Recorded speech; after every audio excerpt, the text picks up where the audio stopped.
This is I Pierce the Toast. I'm Sean. And I'm AJ. Let's make some toast.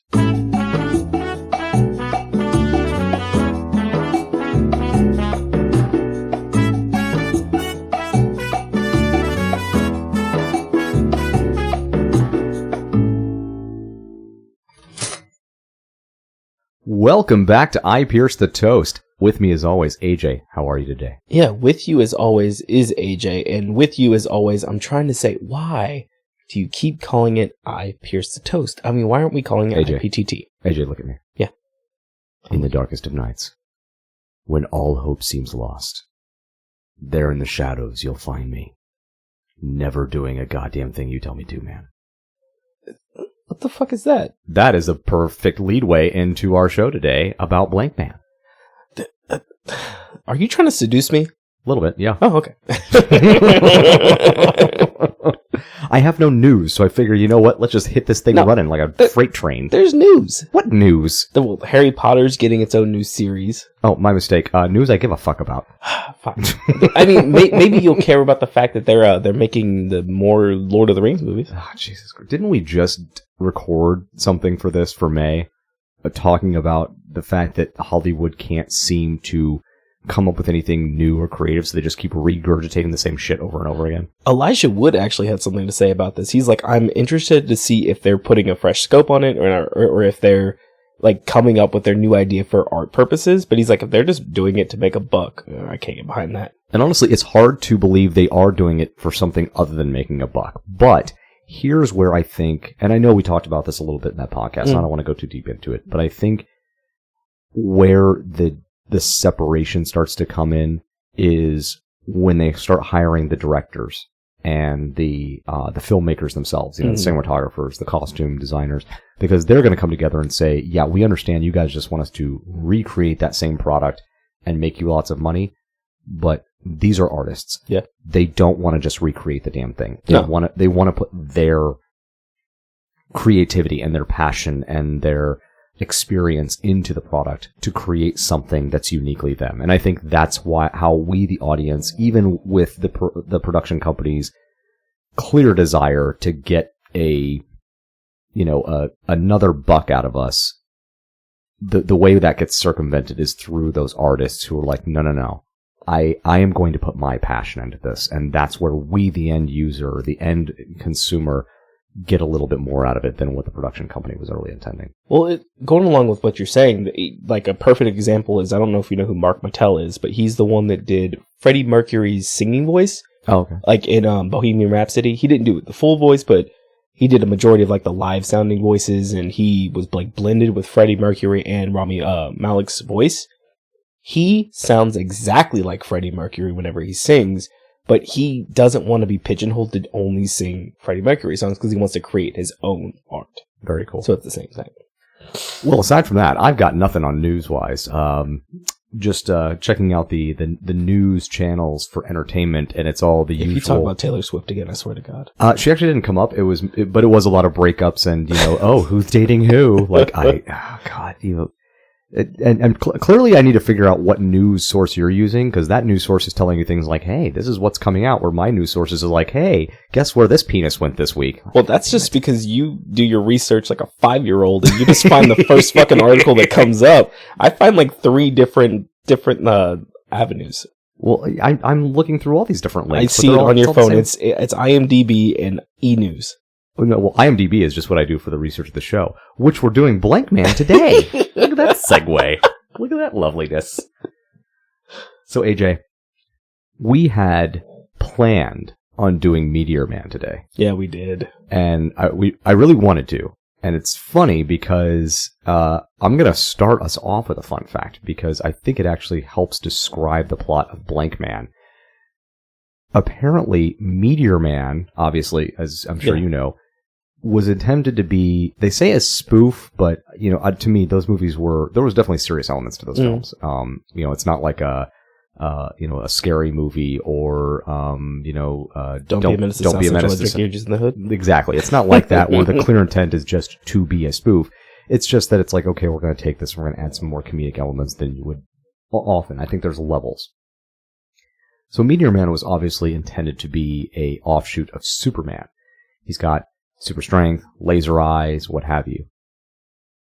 Apparently, Blankman was kind of meant to be somewhat in the same universe as Batman, because obviously he's all, gadgets and what have you.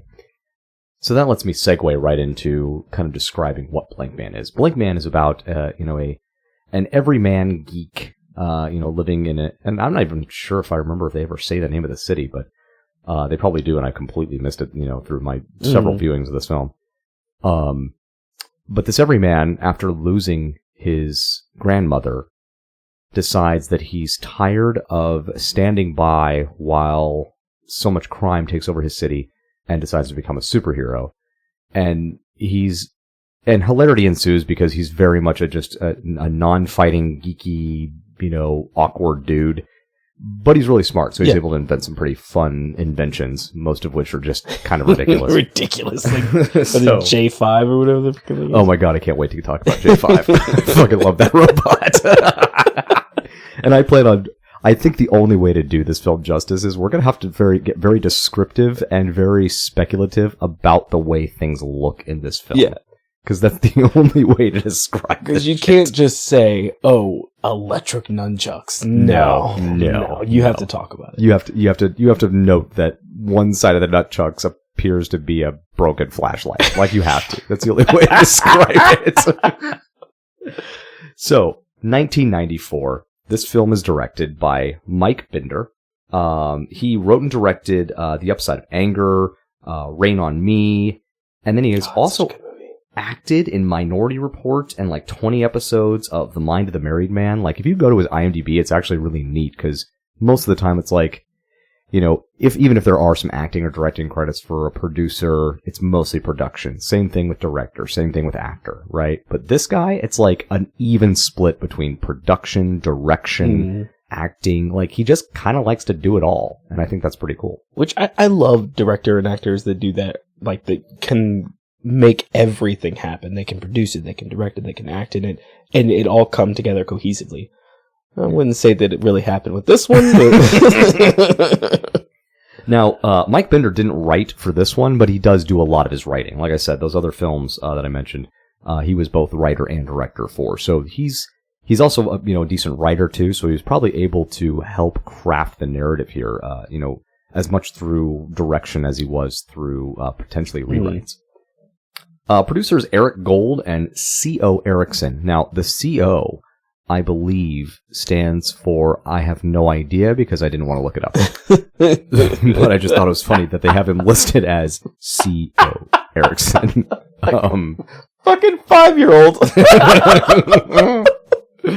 So, Eric Gold did, so it's kind of funny because their paths converging on this is interesting based off the films they've done before. Mm-hmm. So Eric Gold did like Bulletproof and Major Pain with Wayans. He's done Scary Movie, and he also did Don't Be a Menace to Society while drinking your... Don't be a menace to South Central while drinking your juice in the hood. I was like, you say that correctly. Well, I was thinking of the actual original film, Menace to Society. That's what it's based off of. Yeah. Well, it's based on like a lot of different things. Well, yeah, it's based on Menace to Society as well as Boys in the Hood and a couple of others. Yeah. We'll discuss that at a later date because we're totally doing that movie. No, we're not. Yes, we are. You are not bringing that garbage in. Erickson, on the other hand, did movies like Groundhog Day, Blade Runner, Antitrust, and Kiss the Girls. So, yeah, really weird really strange converging on two producers here. But I guess, at the end of the day, what's a producer really doing besides like finding the money and getting the word out? So, who cares, right? I mean, it's kind of like in our last episode where that one director had the porn star pets and everyone else had like other bigger credits. So, getting into this cast, it's funny because I'm sorry, this is an all-star cast to me. No, it really is. It really is.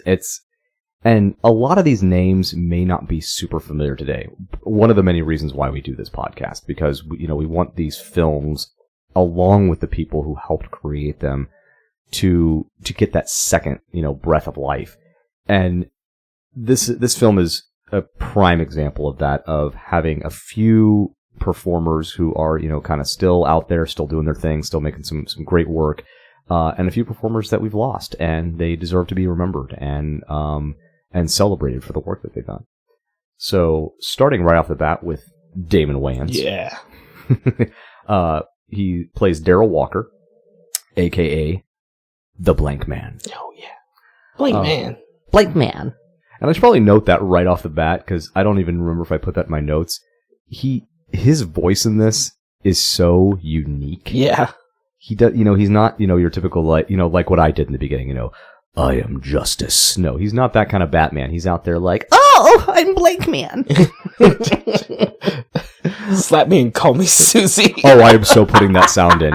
You fucking bet your sweet ass that sound's going in. We are totally talking about that scene. That's to this day I still use that line. Oh, slap me around and call me Susan. So, Damon Wayans, in the 90s would have been known for things like Major Payne, Mo Money. He was in Last Boy Scout with Bruce Willis. Later in the 2000s, he was in My Wife and Kids, the movie Bulletproof. And then more recently, if anybody has seen the TV adaptation of Lethal Weapon, he actually plays Murtaugh. Really, a serious role? I wouldn't call it that. Really? The way they kind of did this was...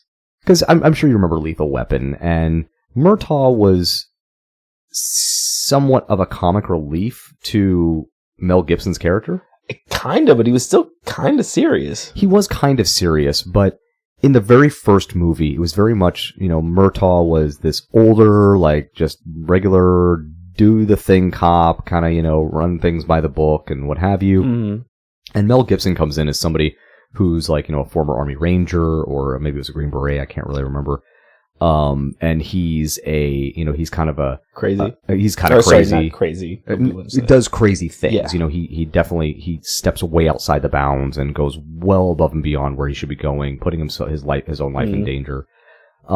Similar to the show. And I don't want to get too deep into the show, but they actually had to replace the person who was playing Riggs, because I guess he had a falling out with Wayans. Oh, no. Oh, yeah, so they replaced him with some, like, I think it was Chris O'Donnell. They replaced him with Chris O'Donnell as, like, a CIA guy. Batman. Well, it's Robin. Robin. Next up, David Alan Grier. I love David. So, question. Yeah. Was Damon Wayans in Living Color as well? Because I know almost all the freaking Wayans were. Oh, yeah, no, he was. So they would have crossed paths whenever they did in Living Color. Absolutely, yeah. Okay. Damon, it's actually, I have a fun fact here later, but yeah, let's go ahead and drop it now. As I mentioned, Blankman is very awkward. He's very, he's got such a, he's not a crime fighter. He's incredibly intelligent, and that's kind of reinforced in the film. But he's not a badass. No. He's just not. And apparently, and a little bit of a trigger warning here, because I don't really know how to say this without using some probably problematic language. So, in Living Color, Damon Wayans had actually played a character that was a disabled superhero that he called Handyman. Yeah. And it's hard for me not to see parallels here, because while the character of Blankman is by no means handicapped or disabled or what have you, he's definitely not of the ability you would expect of a crime-fighting superhero. Yeah. So I think there were probably some parallels there, and I think there was... But we're also going to get into how this came about, because it definitely wasn't a straight line from his handyman character to Blankman. Yeah. Believe it or not, it was a straight line from Fartman. You remember Fartman? You remember this nonsense? Oh my god. Does that have to go back to the flatulence that you'll probably talk about later, where he's like, the flatulence bombs? Flatulence as you were sleeping. No, it doesn't. I love that you remember that part, though. I collected your flatulence and you're seeing it's pure concentrated flatulence. But just so everybody else is aware, there's a part in the film where Daryl is telling Kevin about all the gadgets that he's come up with on his belt as he creates this superhero persona. And he's talking about how he has these very powerful concentrated stink bombs made with pure flatulence that he collected while Kevin was sleeping. So Kevin, of course, starts smelling under his blanket, trying to make sure that he's not that stinky. I keep derailing you. I apologize. Oh, you're fine. So, going back to this fart man thing, this was a Howard Stern character, and it was so just, 1990s shock jock, gross out bullcrap. And apparently, the guy who wrote this, J.F. Lawton, he had actually initially wrote this as a thing for Howard Stern, and then he worked to recreate it with Wayans as Blankman. So that's kind of how this all came about, interestingly enough. So, David Alan Grier. He plays Kevin Walker, who is Daryl Walker's brother, and he also, later in the film, will become Other Guy. Doesn't he have like 16 names in this before because he was Karate Man and then Kick Man and then he was just Other Guy at the end. Oh yeah, because Daryl or Wayans keeps trying to come up with names for him, and every time, because Kevin's not on board with this at all. He's not. He thinks this whole thing is ridiculous. Yeah. He only kind of gets on board at the very end and is willing to wear the costume because Daryl refuses to participate at a certain point unless Kevin wears the costume. And the name Other Guy only comes about, both their names are not chosen by them. They're just bestowed upon them by other people, which is kind of funny. So we'll get to that. We'll get to that. Yeah. So, David Alan Grier, it's interesting because I remember him from so much in the 90s, and as I'm going through his credits, I'm realizing I remember him in these really small roles, because he was never really like with Blankman, where there's this big headline. Outside of that, the only other thing where he was a big major player that I remember him from was In the Army Now with Pauly Shore. Oh yeah, speaking of Pauly Shore, we just Pauly Shore, yeah. But he's Charlie Addison on Steve Carell's new show, The Patient. He was the Cowardly Lion in a recent production of The Wiz Live. He was, of course, as you mentioned, a cast member on In Living Color. He was in Tales from the Hood. Do you remember that? I love Tales from the Hood. Oh, yeah. So remember the kid that can draw things, and then like if he whatever he does to the drawing happens to the person? Mm-hmm. Yeah, and he keeps referring to the quote-unquote the monster. It's his stepdad. I vaguely remember this. Yeah, it's his stepdad, and that's David Alan Grier. David Alan Grier plays the monster stepdad. Yeah, it's pretty crazy. And then he was also in Boomerang with Robin Givens, who is also in this film. So there's a lot of crossover with these performers. They all, had a lot of opportunity to work together, both in this film as well as on some other projects. You're gonna just gloss over the fact that he was in one of the greatest movies of all time with Robin Williams. Which one? Jumanji. He was the Soul Man. He's the. Oh my God! Yes. Yeah. Oh my God! That was David Alan Grier. Yeah. Holy shit! He was the cop. There are so many people that were in Robin Williams movies on this list. I think I've got a couple more too. Do you really? I think so. Yeah. Honestly, it makes sense. Because it's Robin Williams. Yeah. These are all comedic actors, and if you're going to get a chance to get to star in a film with Robin Williams, you're gonna fucking jump at it. Exactly. Fucking Christ, yeah. Now this one is by far my favorite. Okay, I feel like this woman was an ever-present force in my childhood, and that's Lynn Thigpen. She plays Grandma Walker, and I believe they say her actual name, but I can't remember it because he says it to Eleanor. Eleanor, thank you. He says it to the mayor. And that, the kind of that big scene that we're going to definitely get to here as we talk about the film. She did unfortunately pass away in 2003. I believe it was a cerebral hemorrhage. Just one of those unfortunate things that happens. But she has had a storied career, starting in the 1970s and going all the way up to the year that she passed. In 1979, she played DJ in The Warriors. She was in Bicentennial Man with Robin Williams, as we mentioned. She was a pivotal character in Lean on Me with Morgan Freeman. She was an antagonistic character in that one. She was. She did play an antagonistic character, but a very important one. Yes, she was in Anger Management with Adam Sandler and Jack Nicholson. Mm-hmm. But the role I actually like the most, it's not one of her big ones. At least it's not one of the major feature film headline roles. She was the chief on the game show Where in the World is Carmen Sandiego? Oh, yeah. Yes, that is where I will always, because she's the one that came in and says, hello, gumshoes, or hello, detectives. Oh my god, I loved her. I freaking loved her. Every time she came on, it's like, oh, there's the chief. See, I actually remember her as a motherly character, at least someone that's, like someone that's very soothing. If you ever watch the show, and this, again, is dating me versus you, I don't think you would have ever seen this, is Bear in the Big Blue House. She played the moon, Luna. Every episode, the moon would come up, and Bear would talk to the moon, and then they'd sing together. It was a really, like, sweet moment. Was this a show? Yeah, it was a show. And this was, like, for kids? Yeah. That's so weird, because we both have... That's amazing that we both have childhood television shows where Lynn Thigpen was a major role in kind of crafting our childhood and you know, giving us those fond memories of growing up. Oh, God, what an amazing woman. I almost don't want to move on, but we have to. We have to go on. But we love you, Lynn Thigpen. Robin Givens, she plays Kimberly Johns, and again another phenomenal career, just spanning the decades here. She was also in Boomerang with Eddie Murphy, as we mentioned. She was on a show called Sparks. She played Sierra McCoy on Riverdale. I've never seen that myself, but she was in numerous episodes of that. That's the Archie show, right? Is that what it is? Is it Archie, but so. Like kind of cool? Isn't that it? It's like dark. Yeah, like dark. Yeah, dark Archie. Yeah.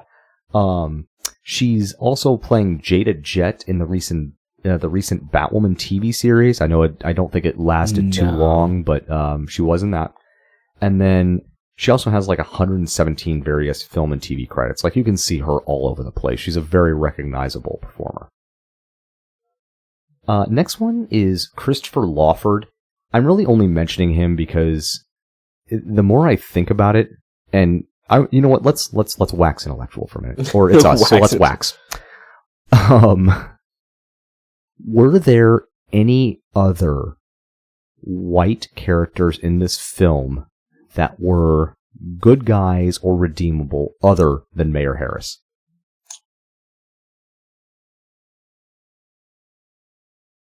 No. There weren't, were no. there? I just found that funny because I'm even thinking of the subway scene where the woman's being robbed, and this is after he's kind of had the falling out with the city, and he doesn't want to get involved. The muggers are white, and the victim is a black woman, and the more I thought about it, it's like, we really kind of turned this on its head. We took the idea of what Batman is, especially in the 90s or whenever have you. And we turned it on its head. We decided, you know what, we're going to do this completely opposite. And I loved it. I loved the direction we went with that. But this is the only character where we have somewhat of a redemption arc because they don't ever explicitly say it except through Robin Givens' character, Kimberly, as a news reporter, kind of mentioning that this character is fallen to corruption, but I think we're supposed to get the impression that the mayor falls to corruption and then decides to backtrack because he is inspired by Blankman. I mean, I thought it was pretty evident whenever the event happens with the grandma, and then the next scene you see Manelli walking in, the bad guy. He walks in and they say that someone's here to see him. You can tell immediately, okay, well, he just sold out. Right, yeah, and it was that familiarity where he's like, hey, this thing is happening, I need you to take care of it, as if understanding that the mayor is just going to do it. No one really, like you said, no one really says it, though. But that character is played by Christopher Lawford. We did unfortunately lose him as well in 2018. But he was in The Doors, he was Charlie Brent on 129 episodes of All My Children, he was in Terminator 3, and he was in one of my favorite Anthony Hopkins films, The World's Fastest Indian. I know that name sounds problematic, but it's actually referring to Indian motorcycles. Yeah. Because it's about motorcycle racing. He was also in one episode, and this is just a very small one, but he was in an episode of Tales from the Crypt as well. Which one was he in Tales of the Crypt? Which one? I can't remember, but I remember seeing him in there. You actually remember him from that episode? Yeah, well, I had the box set. Oh, you had the box. I think I have 2 of the first and second season. Ooh. So we'll have to watch those. Yes, we will. And then next we have John Polito. Oh, God, I know. So John Polito, unfortunately, we did lose him in 2016. But this part I find funny. He's just every time a movie needed a stereotypical Italian mobster character, and they couldn't get, the usual guys, John Polito was always there in the wings, like, hey, I'm a lot cheaper. Come on. I work for frickin' pennies here. Let's go, pal. I love this guy. I'm gonna tell you right now, though, him as, and I'm gonna just take this from you for a second, him as Manelli was the most ridiculous shit I've ever seen in my life. I could not see him on the screen and not fucking picture the Penguin from, like, the early Batman movies. Like, the really old Batman. And that's what's perfect, right? Because here's Blankman, this obviously, ridiculous reimagining of Batman. And Manelli was a very ridiculous reimagining of because he's not a competent mob boss at all. His plans are just so problematically created. He's terrible at what he does. And he's always just like, you guys get him. Somebody help me. Just like so weak and useless, Oh God, I love this guy. I love him. And he's so over the top. Oh, it's great. I think that's my... It takes a real man to do it in satin. See, I can imagine Heath Ledger, like, delivering that line. Like, can you imagine going, anybody can rob a bank, but it takes a real man to do it in satin. Like, I'm telling you, he's got great lines, and he delivers them well. It's just, he's John Polito. You gotta love him. He, of course, was in Highlander, Miller's Crossing. He was in Raising the Bar for 10 episodes. Apparently, he was in The Big Lebowski. Was he really? I know, I don't. He said they say Private Snoop. So I'm guessing maybe that was one of Walter's flashbacks or something. I don't know. And then, of course, my personal favorite, he was Gideon in The Crow with the late great Brandon Lee. That's because that's your favorite movie. It is probably my favorite movie of all time. But I loved him in The Crow because his lines were just like the guy goes, "You have a meeting." He's like, "Well, shit on me." Do I bow or do I curtsy? I'm not twisted like you two fucks. Oh my God, every line that he delivers in The Crow is absolutely amazing. See, I have another movie that'll throw you out of like, oh yeah, he's so awesome. He's this great Italian actor. He was in Homeward Bound 2 as Ashcan. I don't know if you remember that. I don't think he was the boxer. Oh, he plays the boxer? Yeah. Aw. I knew you'd love that. Well, there's one sleeping at her feet right now, so of course I love that. Yeah. No, I do have a question about this one. Because, as you mentioned, he does play like very classic Italian Americans. Is it true that he was gay? It is. And there's actually and it's actually kind of funny because there's a point in the film where he's reluctantly agreed to be interviewed because this guy doesn't interview, obviously. He's a mob boss, right? So he's reluctantly agreed to be interviewed. And he's being interviewed by a reporter that's with what we're going to find is called a show called Hard Edition, which, for anybody who's not aware, in the 90s we had shows like Inside Edition and was it Hard Copy? Yeah. Yeah. So. And these were trash TV shows, right? It was like the tabloids on the magazine racks. Like the National Enquirer. Yeah, kind of bringing those onto the screen. So this guy's interviewing him and he's asking about his criminal activities. And Jason Alexander, who we're going to get to here in a minute, as Mr. Stone comes out, he's like, "No, come on, you have to push harder and dig deeper." And so the reporter goes, "Okay, Mr. Stone, or Mr. Manelli, are you gay?" Yeah, I remember And then he shoots him. Because obviously that was somewhat problematic, in today's lens, but it was even funnier for the time because, John Polito was gay. So it was like, he wouldn't have cared. But altogether, he had 224 acting credits. Oh my goodness. I know, like even Robin Givens, I mean, she had like 100 something. This guy had twice as many. He just, the man loved his job. He loved doing what he did. That is so crazy to me how actors can have that many credits to their name. That means you work non-stop. Right? I mean, whenever they talk about the hardest working people in Hollywood, this is who I imagine. People like John Polito who are just like, you know what? Let's do the next thing. Yep. Let's do the next thing. I'm excited. I can't wait to work with some new folks. It's awesome. And then, of course, we have Jason Alexander as Mr. Stone of Hard Edition. I'm going to note that in this, he plays a character that's in a wheelchair.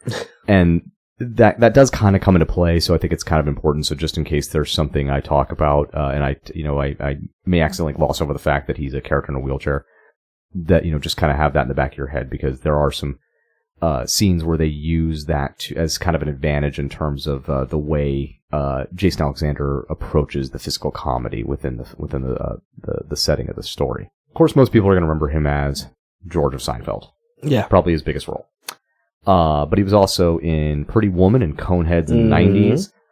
Did you know he played Hugo in The Hunchback of Notre Dame? Yeah. I did not know that at all. It sounds just like Jason Alexander. I literally never picked up on it. I can't believe I never picked up on that. Oh my God. Right, because he has such a unique, very, you hear his voice, it's like, that's Jason Alexander. Jason Alexander. And, yeah, wow.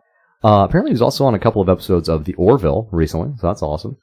And he's a voice actor on the Harley Quinn animated series. Yeah, he is. He plays I forget the guy's name. But he's like this older guy. He's just like this old villain. It's hilarious. So yeah, a lot of his more recent work has been a lot of voice acting, but he's still an incredible performer. Still does a lot of Broadway because he does love the stage. I've noticed that about him. That he just really loves to be in Broadway performances. But absolutely iconic performer over the years. Seinfeld was definitely a big role for him, but he has so many credits that really speak to his acting abilities outside of that. So he's a pretty awesome addition to this cast, in my opinion. I like that we know him from such different things, because you can say Jason Alexander all day, and I know him, but as soon as you say, "Oh, Rogers and Hammerstein's Cinderella" with Brandy, I'm like, "Oh yeah, Jason Alexander," because he was like the butler guy.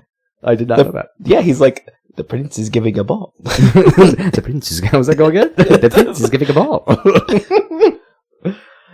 So we actually have quite a few cameos, and some really good ones here.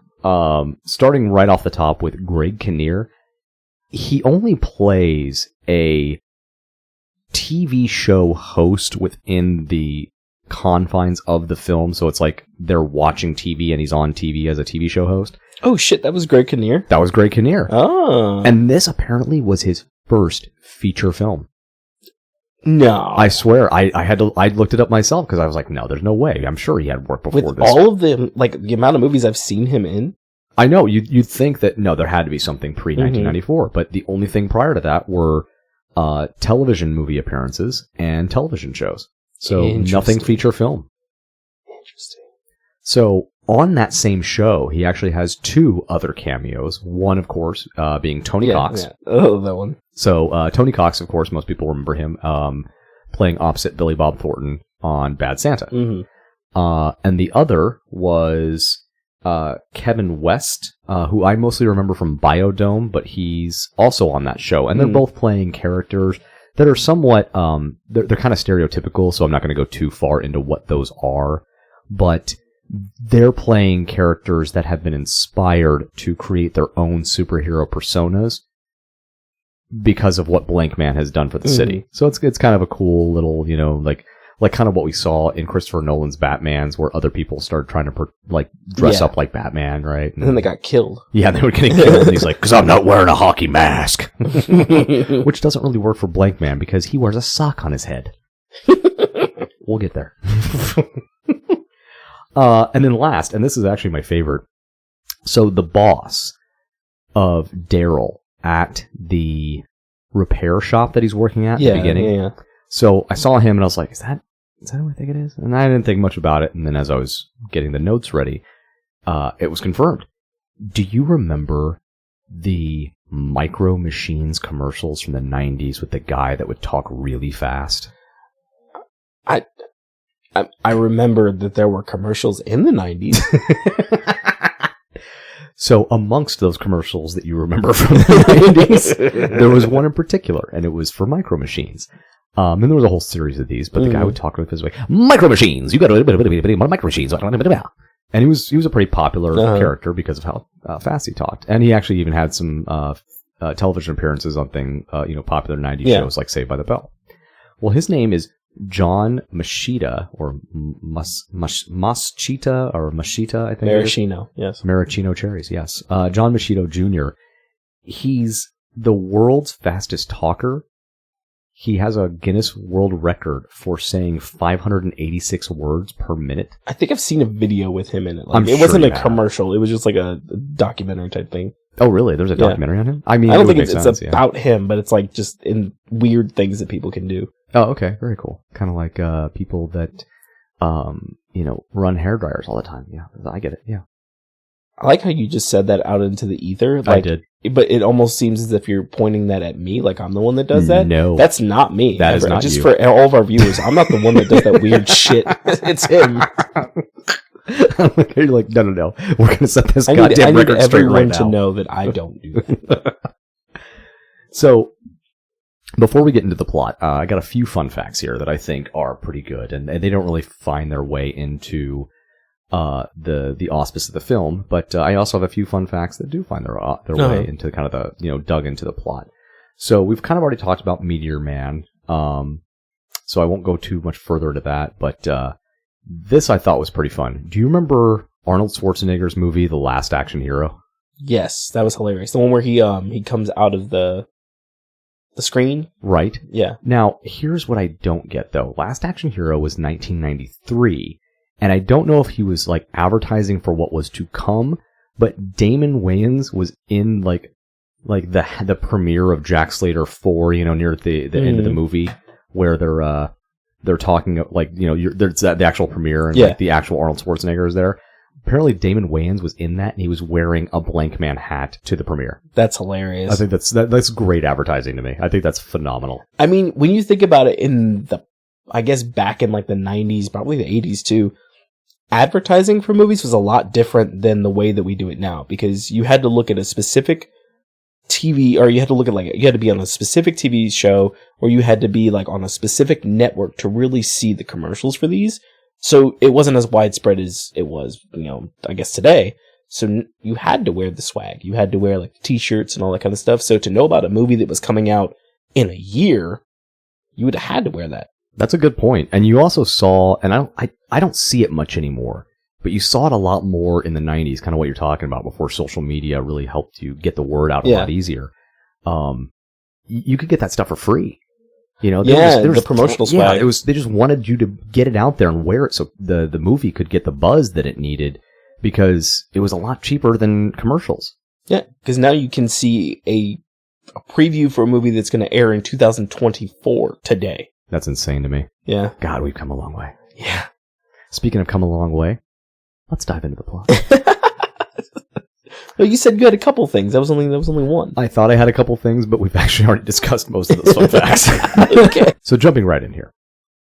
The film opens with two children who we're going to find out are Daryl and Kevin, Wayans and Greer.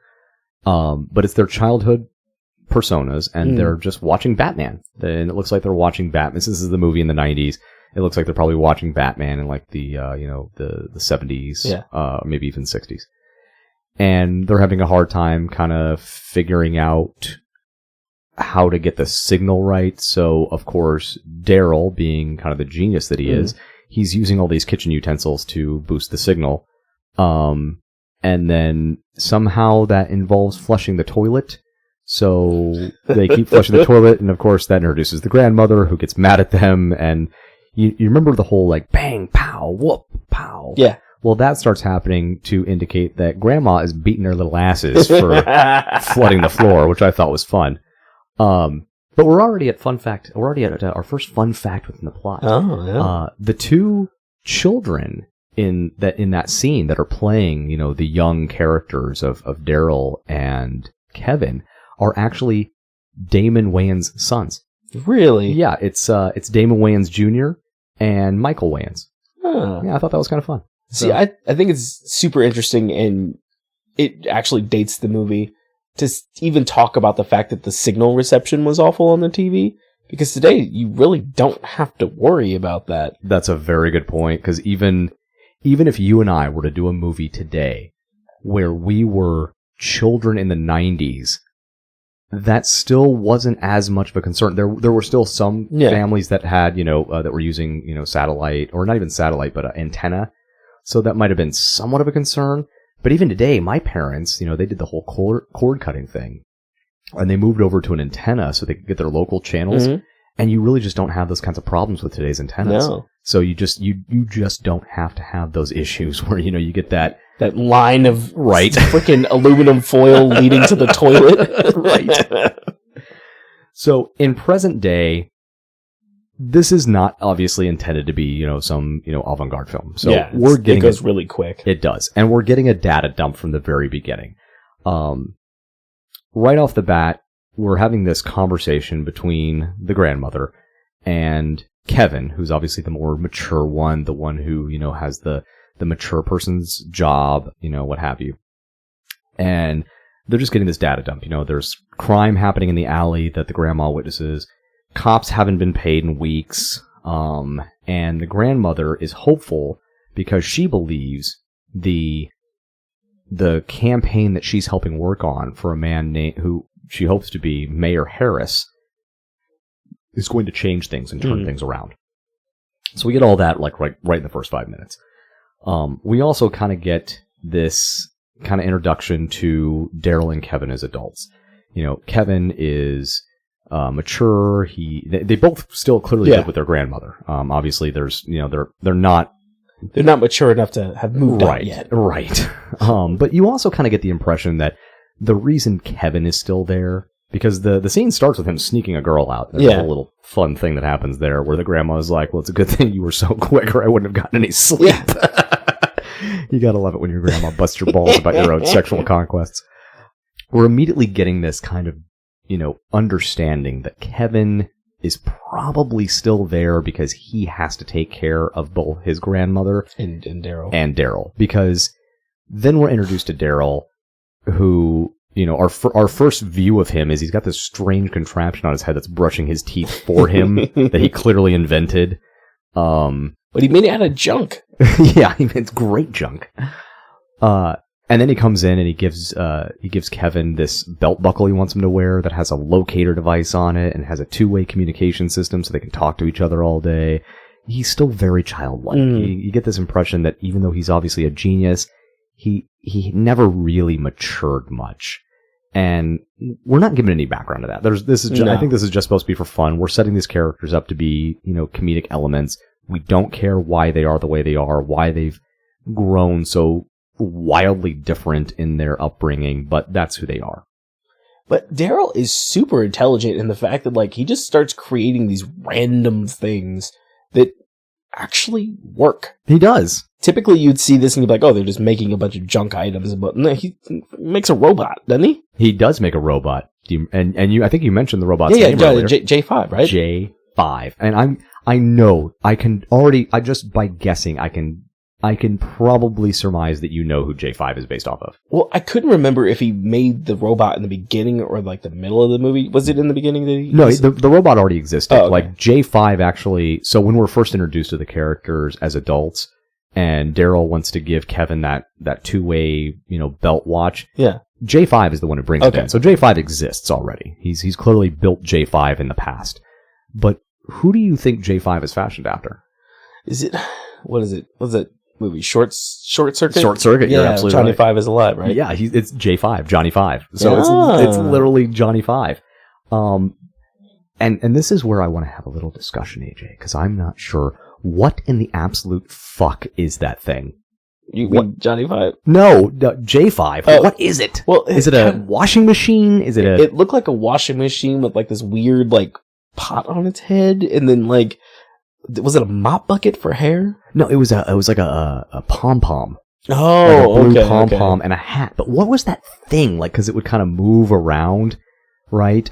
Independent of the body, which was just like a barrel. And it was it looked like that thing where you used to run the clothes through so it would wring it out.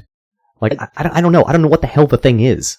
I don't know. I mean, he's just very odd. And the wheels that he's got, looks like they're just taken from the bottom of some carts, and then he's got a wheelchair thing. It's such a ridiculous thing. Oh yeah. But we're given the impression this stupid robot has just the most absolutely unbelievable capabilities. It's amazing what Daryl suggests that this thing can do. And we're going to get into that as we go into the plot, because there's so many different times where J5 comes around. It's like, how does this, like, it shouldn't be able to do this. There's a lot of times you have to suspend your belief here, and you have to be like, okay, it's just got to make sense for the movie. Because the things he, like you said, the things he says it can do are outrageous. Especially later into the freaking movie. Now Kevin and Daryl are going to go off to work. Kevin is it's like he's a cameraman, right? But because they keep calling him a cameraman, but then he seems to have to be pitching stories at his job. I didn't get that. Yeah, I didn't really understand where so it's like, was he a reporter or a cameraman? What is he doing here? But he works for Hard Edition, and I think we kind of mentioned this earlier. Hard Edition is meant to be a parody of some of the 90s trash TV shows that were equivalent to things like the National Enquirer, tabloid news. And his boss, Jason Alexander, or Mr. Stone, appears to be some sort of like, I don't know, maybe a Vietnam veteran who is wheelchair bound, and just comes up with some of the greatest dialogue. Things like, ratings give me a Woody. He's got a way about him with his words. Like the dialogue, like I feel like they really saved all the good dialogue for Jason Alexander in this movie. He's got all the good little bits. Even in the end when he's like ranting about a lot of things. It's hilarious. Now Daryl, on the other hand, works at a repair shop. It's like people are bringing things in like, hey, here's my toaster, please fix my toaster. But Daryl can't just fix the damn toaster. No. He always has to add shit onto it. He's like, oh, it's a toaster plus. And he's like, the wasted heat from the toaster heats the egg, and then that in turn heats the coffee, and then when the coffee's done, the egg will flip onto the toast. And you can look at this thing and realize you don't have to have an engineering degree to go, that thing is not going to do what you just said it's going to do. Apparently it does, though. Within this universe, maybe. It's like if you took all the inventions that Pee-wee had at his house. It does look like Pee-wee's Playhouse. But you made it so ridiculous. Like you made all of those like devices that he makes, but just made it with random junk. Some kind of haphazardness ensues here with another invention of his that was supposed to like catch flies. Yeah. And he's never actually fired, but later in the film, after the whole Blankman thing kind of, has to screech to a halt because of some events that take place, he then has to get a different job. So I'm assuming that what took place here got him fired. But they don't ever explicitly say that, because the Micro Machines guy just kind of goes, oh, you're going to be in so much trouble. And it's like, is he fired? What's happening? But really the only reason we have this scene is to give us this little window into what Daryl has inadvertently done, which is created a solution that when applied to a fabric will make it pretty much everything proof. Yep. Fireproof, blade proof, and more importantly, bulletproof. Yeah. Then we go to the Harris campaign office, and it's interesting because it's like the film is very formulaic, and I like that because it's like, okay, we went to Kevin's office and we see what Kevin does. We go to Daryl's office, we see what Daryl does. Now it's time to go to Grandma's office because she is a volunteer at the Harris campaign. And what we're getting there is that Harris is very likely to be elected. He's high up in the polls. And then this is where we get introduced to our bad guy. Michael Manelli, thank you. I was about to say Maloney. I don't know why Maloney keeps wanting to come in my head. I think I keep thinking of Chris Maloney. But we get introduced to Michael Maloney, and he is our mob boss. And of course, he comes in with his cadre of henchmen. But you just said it again. What, cadre? No, you said Maloney. Did I say Maloney? Manelli. Michael Manelli. Funny thing, in IMDb, they have him listed as Michael the Suit Manelli. I don't remember anybody calling him the Suit.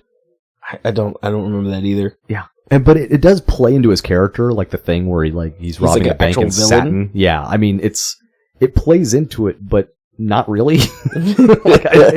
I don't know why they have that on IMDb. So he comes in and he's basically kind of making threats, or not even so much making threats. He's suggesting that he wants to make a donation, and then even when Mayor Harris is like, no, I don't want your filthy money, he even jokingly says, well, how about I rent you for a couple of years? I actually thought that was pretty clever. As he's leaving, the grandmother makes a small penis joke towards him.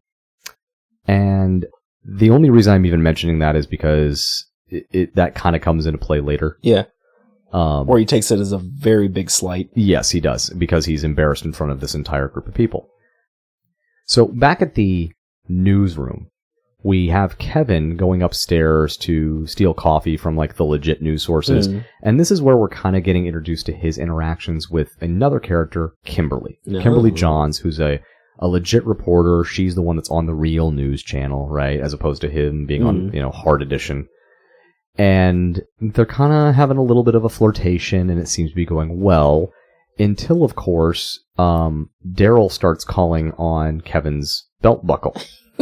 So, Kevin's like, okay, I gotta talk to him. So he tries to put the little earpiece in, and Daryl's like, you have to get closer to the microphone. I can't hear you. So here is Kevin bending over and talking into his belt buckle, which of course Kimberly walks in as soon as he's doing this. So it looks like he's talking to his crotch. Well, it's funny because he had just asked her out. She said, I'll think about it.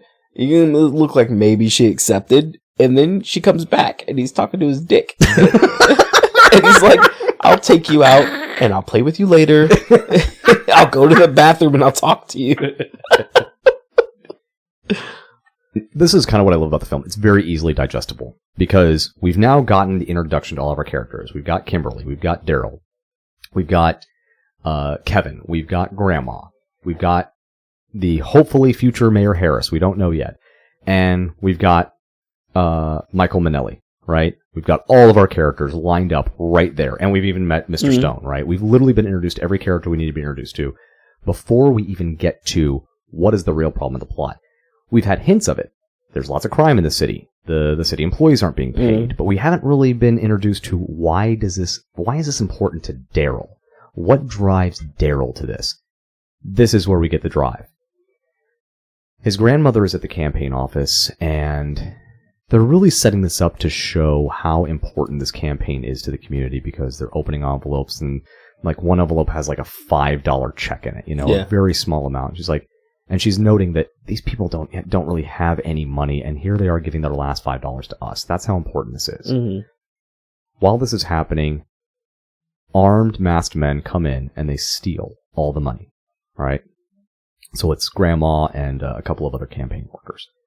After that's done, a man who is not wearing a mask, who we're immediately going to know is one of Minnelli's henchmen because he literally says He says it. He says it. He says, Michael, what does he say? Michael Minnelli sends his regards. Michael Minnelli sends his regards. Something to the effect. And then he starts firing. I think this is probably like a PG-13? I don't know. Something like that. Yeah, so they're not going to show this part, but they just show the gun is being fired. And obviously the assumption here is everybody has been murdered. Well, they make it, usually what'll happen is they'll kill someone in a movie, it'll take a minute for them to realize that they've killed somebody, then it flashes to the people that were impacted by this, and then they're very distraught. It goes about this. No, they just flash to the funeral. Yeah. And even the funeral, because, again, this is a comedy, so I know it doesn't sound like it so far, but it is a comedy. So at the funeral, Daryl is just, he's just, hysterical. But I don't know if you noticed this. Did you notice that J5 was in attendance? I did not notice that at all. I was like, he brought the robot to the funeral? On the way home from the funeral, Daryl, he's distraught. He's overwhelmed. He actually stops a mugging. Some guy is trying to steal this older woman's purse, and Daryl just reacts. He just grabs him and he throws him out of the subway. Now, this sounds incredibly heroic, but in the scene, it's important to note that as soon as he does it, the guy is getting up with a knife. He goes, "Oh my God, I'm gonna die!" He's just terrified. But the door closes, and Daryl is saved for the moment. And of course, the older woman is very thankful, and she's thanking him. But it's what she says to the rest of the passengers that I just love. The rest of you ain't shit. I love that part. After this incident, Daryl is, arriving home and looking around his neighborhood, and this is where it's kind of all coming to fruition for him. He lives across from the street from a crack house. There's literal drug deals being done around him and gang members everywhere, and he's just like, nobody's doing anything. And, of course, Kevin's trying to help him understand this is the way of the world. Like, you shut down this crack house, you know what's going to happen? Tomorrow there's going to be a crack house next door. Yep. Just helping Daryl understand this is the way things are. Yeah, and the cops aren't around right now because they're not getting paid. Absolutely. He tells Kevin he should be like Batman and clean up the streets. And it's just that kind of note that lets us know that, that there is that juxtaposition between him and Batman, that link. But our next scene is actually a newspaper that kind of gets thrown on the ground, and it shows that the mayor has been elected. So Mayor Harris got elected. And then we get a report from Kimberly Johns, and this is where I think we get the early hints that Harris is now in the pocket of Minelli. Minelli, thank you. I've really screwed us up by calling him Minelli. And I'd like to believe that the reason is because of the murder of the grandmother.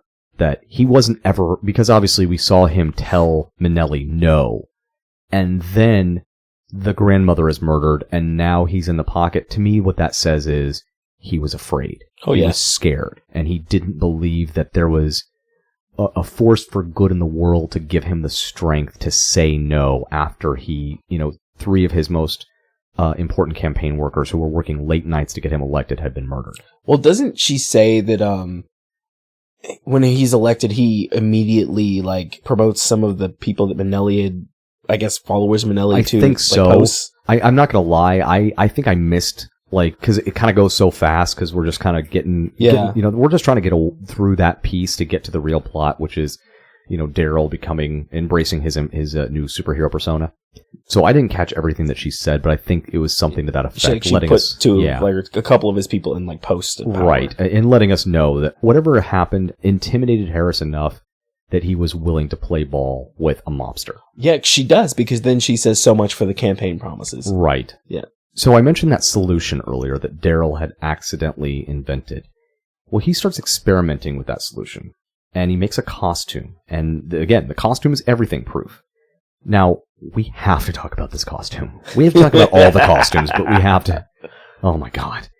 It's a red onesie with a blanket for a cape, like little kids do, where they just tie a blanket around their neck. He's got his utility belt, obviously. He's wearing a pair of those yellow rubber dish gloves. And then the piece de resistance.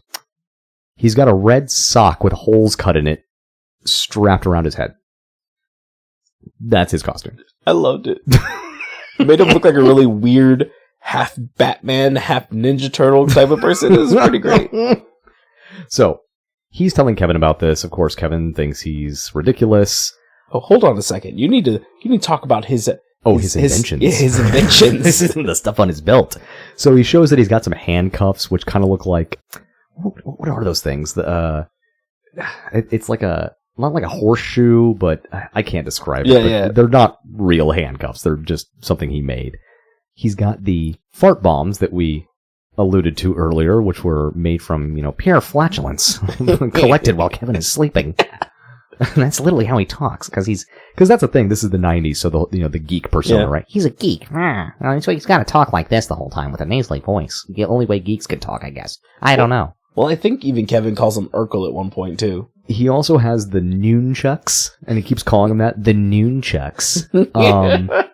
And I don't have this in my fun facts, but I did see this in some of the, the show notes, and I thought it was kind of fun. When he's introducing what do they call the pull start nunchucks? What do you call them? The auto nunchucks? The electric nunchucks? Electric nunchucks. Yeah. When he's introducing those, there's actually a poster of Bruce Lee with nunchucks in the background. Is it really? Yeah, I didn't notice it, but yeah, it's in the show. It was in the notes of the show. So that was kind of fun. So, but yeah, what is it made up of? It's like a flashlight, and one end is a flashlight, and the other end, I don't even know what it is, but it's just, he's sitting there, he's got to pull start it, and every time he pull starts it, it kind of goes. It whips around. It whips around just a little bit. It's a ridiculous invention. It makes no sense. So, obviously, Daryl introduces all this to Kevin, and Kevin thinks this is ridiculous, to which Daryl lets him know he has a suit for him, too. Oh, yes. The suit... I'm not going to get into the suit yet. Oh, okay. We're going to get into the suit when he actually puts on the suit. Oh, okay. Because for now, it's just the idea of a suit. Oh, okay. And we get to see it. Like, we do get to see it right there, I think, right? I think he has it, ready to go. But there's two things about the suit that are going to come up, and I'm looking forward to talking about these things, because one of them really pisses me off. It makes no sense. It's the stupidest thing ever. But he does have a suit. So, but we'll get into what that suit is later. Obviously, Kevin is like, no, I'm not wearing this stupid fucking thing. Get bent. So he goes to work, and he's telling his boss about all the ridiculousness that's going on with his brother. His boss really offers some sage empathy after hearing this. How's that lesbian necrophiliac story coming? Yeah, he's a real gem. And the only reason I'm even mentioning this is where Kimberly shows up and asks him to help him on a job as a cameraman because she's meeting with an informant who's going to tell her some things about Minnelli. And this is actually our segue of showing that Kevin actually moves up from working with Hard Edition and gets to start working with Real News. This is it right here. This is where it happens for. Meanwhile, Daryl is now trying to kind of get his whole superhero thing going, right? And the first thing he's going to get himself involved with is this, he hears on the radio where, the police band radio, he hears on the radio of an issue that's taking place, of an assault that's taking place in an alley. And it's funny because he has a little device that lets him listen to the police broadband or the police, whatever. But he has to be, like, right behind the car to do it. So he can't, like, be super far away to be able to do this. He literally has to get right up on the car to be able to hear what's going on. It's like one of those little magic ear devices or whatever with a little dish so that he can hear what they're saying. So Daryl tries to commandeer a bus to get over there, and the bus driver just shoves him off, because why not? But Daryl finally makes his way to the alley. And what's taking place is this pimp is beating up a prostitute. And so Daryl steps in to interject, and we're definitely going to play this here because this whole exchange is, I think it's probably the most iconic line from this film. It's so great. Slap me around and call me Susan.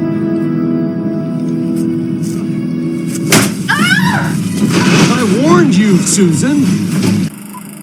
He does. He calls him by the name he told him to. So the guy's slapping him around, and he gets tired of, like, beating him up, because I think at one point Daryl stands up, he's like, "What, you want some more?" Even though he's the one getting his ass kicked.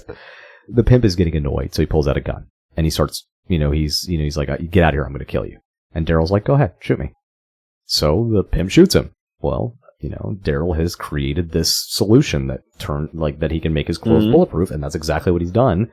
So the bullets bounce right off. Daryl gets right back up, like, "You want to try that again?"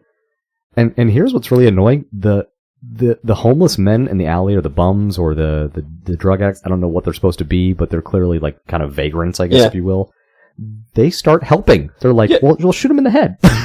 I think what's crazy to me is that it kind of plays back to the classic superhero trope where they'll be bulletproof everywhere, but if you just shot the person in the head, it'd be done. I think so, So too. they're like, "No, just shoot him in the head." And they're doing it, they're like, "Just shoot him in the head." And the pimp's like, I'm going to shoot him in the head. And then Daryl's like, Exactly. Daryl's like, "I don't think this sock is going to stop anything." But thankfully, that's when Kevin shows up, because Kevin remembered that the belt buckle had a locator device on it, and it works both ways. So he's able to find where Daryl is. So he shows up, and, we kind of got a hint of this earlier. It was such a throwaway line where he's like, "Well, I have a karate class after work." Yeah. We find out that Kevin's been training in martial arts. Yeah. So, unlike Daryl, who's just getting slapped around the alley, Kevin shows up and he beats the crap out of this pimp, and he, whisks Daryl away to tell him what an idiot he is. Was that a big thing in the 90s? Because it seems like everyone knew karate. It was. The 90s there was this big resurgence of martial arts thanks to people like Chuck Norris. But it was really big in, like, the 70s and 80s. So 90s was actually starting to kind of calm down, and then MMA came around, like, the late 90s and started giving us another resurgence of martial arts. But it's gone through all these different iterations. Yeah. In the 70s, it was all about, like, kung fu and things like that. In the 80s, we got more into, like, Okinawan karate. And then in the 90s, obviously... Capoeira. God, don't get me started on capoeira. Only the Strong is a freaking great movie. We need to do Only the Strong. We do. So, after this, Daryl tries to go to the police to try to tell them that he needs to, that he wants to talk about what happened in the alley and talk about, like, creating kind of a working relationship with the cops. And he just gets his ass laughed at. I want to speak to the commissioner. And they're just making fun of him. And I think one of the guys refers to him as Shithead Man. And he's like knocking on the door behind him. He's like, Commissioner, Shithead Man's here to see you. The police basically, he's refusing to leave. And the police are like, okay, if you don't leave, we're going to have to arrest you. Mm-hmm. And so then he winds up behind bars. And so, of course, now Kevin has to come pick him up from the police station. Obviously, Kevin's first had to save his life in the alley. Now he's picking him up from the police station. He's getting really irritated here. He tells Daryl that the judge agreed to release him, but he has to go see a psychologist. And I love this scene. It's so great. It's Kevin and Daryl, and they're with a psychologist who, by the way, is the director. Oh, really? Yeah, that's Mike Bender. So Dr. Victor Norris is Mike Bender, the I was director. wondering about that. Yeah, it's kind of fun. So he's showing him what you and I would perceive to be a Rorschach test, the ink blot test. But Daryl's this is our introduction to his hyper intelligence, right? He's actually able to identify the shapes as real life things. Right? It's kind of silly. It's not an interpretation of what it is. It's the actual thing. The actual thing. And so the psychologist is saying, your brother's a genius. He's just kind of a geek. And he gets the geek thing because while he's showing him the ink blot test, he's showing him a drawing of a woman's... Betty Nugs. Yes! He's showing him a picture of women's breasts. It's just a drawing, but it is a picture of women's breasts, and the exchange is great. That's a tough one. I'm gonna pass. My favorite thing about this is that when he's like, "No, you got this," and he moves it over to himself. He does. He puts it in front, so it looks like it's right there. You sure? Give it another shot. You sure you don't know what this is? So the doctor is trying to explain to Kevin. He's like, "Look, your brother's a genius. He's just kind of a geek. He doesn't know what boobs are. It's a little pathetic, but there's nothing wrong with him." And so then Kevin is trying to explain to the doctor of all the things that are going on, and Daryl's just denying it. He's like, "I'm not a superhero. I'm just a regular citizen." But it's great because the way Kevin starts trying to describe it makes the psychologist think that he's crazy. Because he's sitting there going, no, see, he's a superhero, okay? Because last night we were fighting crime, the bullets were just bouncing off him, all right? And then Kimberly, she's at my work, and she saw me talking to my nuts. I love that. He's like, you were talking to your testicles? He's like, no, I was talking to Daryl, but it looked like I was talking to my nuts. He goes, you were talking to your brother Daryl's testicles? This whole scene is fucking brilliant. Because then he flips his analysis to Kevin at that point. Does. He's like, so tell me about your mom or something like that. And Kevin's like, boy, you say one more thing about my mom, I'm going to jump, snap, kick you right in the side of your head. They get home, and Kevin's obviously annoyed by this at this point. He's like, why did you make that? That doctor thinks I'm crazy now. What is wrong with you? And so he's obviously becoming somewhat empathetic here. He understands that the reason Daryl is doing this is the grandmother's just died. He's going through a lot. He's not processing it well. So he says, okay, if we're going to do this, fine, but we're doing it my way. And I think that's speaking of all the names that they come up with for Kevin's character. This is the first one where he's like, okay, karate man. And Kevin's like, yeah, don't call me that. So Kevin's idea is neighborhood watch. Daryl is obviously a little underwhelmed by this. He's put off by it. Yeah, this is not how he wanted to do it. Well, while they're in their neighborhood watch, they're just in front of their building trying to kind of, get the word out about doing some neighborhood watch. A little girl runs up and says there's a woman that needs help in her building. So Kevin goes with the little girl, but of course, Daryl needs to go get in a costume. Of course, which he does. Of course. Which is weird because it's like, I don't think he really knows. I think maybe she said she was stuck in an elevator, but Daryl shows up with something that actually would help with that, which is kind of weird. Daryl shows up in costume, and he's got this device, which kind of looks like, I don't know what it is. He calls him the speculum of life. It is okay. So That's exactly what he says. So it is the thing that in women's exams, right? That's what that is. He lubed it up. You didn't see that? He did lube it up. Yeah. Okay. I'm just making sure that I understood what was going on there because I was like, that looks like the Daffy Duck thing in the girl exams. Yeah. He called it the Daffy Duck. It's a speculum. Yes. You call it whatever you want. That's the mechanical Daffy Duck. Well, it's The funny thing about that scene, I remember, I was like, what the fuck? Because he, like, barely touches the door, but the door opens? Yes, I always hated that. Like, he's the thing, the little, what are the things? The speculum? The speculum wings, I don't know. the Daffy Duck lips. Bill. The duck bill is not even touching the door, yet the door is opening. It's like, okay, this is so bad. I can't believe you guys overlooked this, but fine, whatever. They get into the elevator with the person that's stuck in there, and what they find out is that she's pregnant, and she's going into labor right now. So, of course, Kevin and Daryl have to help her. And, you know, there's a lot of hilarity that ensues here that I could go into, and we could probably just play out the whole damn scene. But the real importance here is this is where Daryl truly becomes a hero. Because, you know, he does help deliver the baby, and then they get Kevin out of the elevator once the firefighters arrive. They get the woman out of the elevator, and then Daryl comes up, and he's holding the baby. And it's weird because it kind of looks like that scene from Tim Burton's Batman where the Penguin comes up with the baby, you know, like as the savior. It's weird that those scenes look so similar because obviously one is supposed to be a good guy and one is clearly a bad guy manipulating people. Well, I think it's kind of funny that in this scene, the thing that saves them is the device that he created that he's been mocked at for the entire time because he made that little plunger grappling hook thing. And it's funny because, yeah, you're absolutely right. He uses that to get into the elevator, and Kevin is kind of like annoyed by it because he just jumps down because it's not that damn far. But if he hadn't had that, he wouldn't have been able to bring the baby up so safely, but he was. This is where we get the name. So, as the baby is handed to the mother, and Daryl is hanging there in his costume. He hasn't been called Blankman. We don't know his name yet. Kevin is talking to the woman, and she says, "What's your name?" And he doesn't know what to say. He's kind of caught up in the moment. He doesn't know, you know, doesn't have any words. And because of that, Kevin says this. He's gone blank, man. Oh. Blankman. Were you a true hero, Blankman? And that's where we get the name. Because it was literally Kevin just describing that he's gone, his brain has gone blank, he can't think.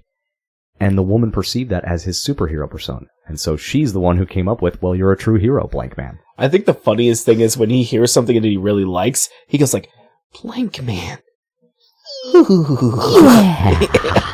Yeah. Now, of course, we're not in the 80s anymore. We're in the early 90s, but you know what fucking time it is, AJ. We're gonna have a montage. Even Rocky had a montage. That's right. Cue the motherfucking montage, because now we have to show that Blankman is cleaning up the city. Yeah. Blankman signs start going up all over the city. Kimberly Johns is featuring uplifting stories about Blankman. While Blankman Mania is taking over the city, we start to see our redemption arc for the mayor. All those promises that he failed to keep because he got intimidated by the mob, he's inspired by Blankman. He realizes that there is still good in this city and that he can be a part of that good. Blankman gives him the strength to do what is necessary. So when Minnelli comes in and is basically telling the mayor, you know, in his own office how things are going to work and letting him know, like, this needs to go away. Yeah. He says you need to call off the DA or something like that. Something like that. The mayor tells Minnelli, yeah, we're not going to do that, and the DA is going to be prosecuting you to the full extent of the law. And there's this great little interaction that takes place where he's like, what are you, you bluffing? Are you negotiating? And and the mayor's like, no, I'm not. And he goes, oh, so you're not bluffing, you're not negotiating, you're asking for trouble? And it's kind of a badass little scene, and the mayor's like, yeah, I'm asking for trouble. Unfortunately, that's exactly what the mayor's going to get. Doesn't he even say this is the era of the Blankman, or like Blankman era or something like that? I think, yeah, he in a press release that he does, he is going to say something to that effect. But before we get to that part, we're back at the apartment where, you know, Daryl and Kevin. I mean, they are one and the same. Well, not according to him. Because have you noticed that? He consistently refers like, well, that's not, I'd love to do it for you, but Blankman, he has a cold. He constantly separates the personas, right? He's very much embracing this superhero mindset. Like the Batman mentality. Right? So back at the apartment, when Kevin walks in, there is just electronic and various crap all over the apartment. And Kevin's just like, what the hell is all this? And Daryl's explaining to him, like, all these people, they love Blankman, so they're sending me all their old electronics and all their old stuff. And he's like, one guy even sent me a check for $5,000. And Kevin's like super excited. So what'd you do with it? Great! And he's like, I sent it back. He's like, what? He's like, no, just send me your junk. And I love whenever he is at one point, he's like, you know what this is? And he's like, what is that? He's like, that's the bottom of a roller skate. Or a rollerblade. I'm glad you mentioned that. You'd think this is just a throwaway thing, but that actually comes back later. later. Yeah, he actually uses it. So he shows us what a genius he is. But Kevin is so enraged by this, not only the fact that all this crap is now in his apartment, but that Daryl's Blankman persona has created all of this chaos in his life. So he kicks him out with all this crap. He can still stay at the apartment when he needs to, but all this crap has to go. Yeah, and Blankman can't operate out of this. Yeah, Blankman can't operate. Daryl can live there, Blankman can't. Kind of, embracing that same thing that we discussed earlier. Which actually makes no sense because it's technically the grandma's apartment. The grandma's dead. So I don't think tenant laws extend to your immediate family. I don't know how that works. I'm not really sure either because it is an apartment. So I just assume, and this is kind of where I got the impression that Kevin was kind of the main breadwinner for everybody. So I don't think it was the grandmother's apartment anymore. I get the feeling that this is a different place than what we saw earlier in the film where the kids were watching TV. I think this is a different apartment where Kevin is now paying the bills. I'd have to go back and watch it because it looked identical. I thought it was too, but the more I think about it, it's like, I'm not sure the bathroom is in the exact same place. Okay, I'll have to go back and watch it again. So Blankman now, or Daryl, is now looking for a base of operations. And he checks out a couple of places and then nothing really works. And then he finds an abandoned subway station. And, again, his childlike wonder, if you will, when it comes to superheroes, he's in there. It's like, oh, this will be the blank station. Oh, yeah. Oh, yeah. So this is where he decides he's going to set up his base of operations. Back at the news studio, Kevin, who is now working for the Real News, alongside Kimberly, they're all pitching ideas, and, Kevin's talking about that he thinks he can maybe find somebody who works for Minnelli. Yeah. And Kimberly kind of interrupts everyone, and she says, we need stories that inspire. I want to do an interview with Blankman. And, of course, Kevin wants to impress Kimberly. He still kind of has this little crush on Kimberly, right? Mm-hmm. And so he's like, I can get you that interview. He really wants to impress her. So, he goes to Blankman, and this is kind of what I alluded to earlier, the whole, well, Kevin, I'd do anything for you, but it's Blankman. He has a cold. Because they keep saying that Blankman doesn't do interviews. Right, because he doesn't. And that's what she noted. Blankman doesn't do interviews. He doesn't do it for recognition. He doesn't take money. And that's a big part of it, Yep. He could have easily taken that $5,000, but instead he sent it back. He said, send me your old electronics. Send me the stuff you don't use anymore, because I can use it. And, he goes to Daryl. Of course, Daryl is reluctant at first, but he does agree because he wants to make Kevin happy, and he understands that this is important to Kevin. In my opinion, in the next few scenes that start to unfold, this, to me, is where Daryl truly becomes Blankman. Mm-hmm. Everything else that's been kind of happening up to this point has been kind of his origin story. His grandmother dies, that kind of pushes him towards becoming Blankman. He creates the suit, he stops a few petty crimes here and there, helps out a few things around the neighborhood, gets sort of a reputation, inspires a mayor. But this here, to me, this is where we really start to see a superhero. So he tells Kevin to have Kimberly Johns wait at the number 4 or the 4th Street subway station. With the Carnation. Why a Carnation, AJ? You wouldn't understand.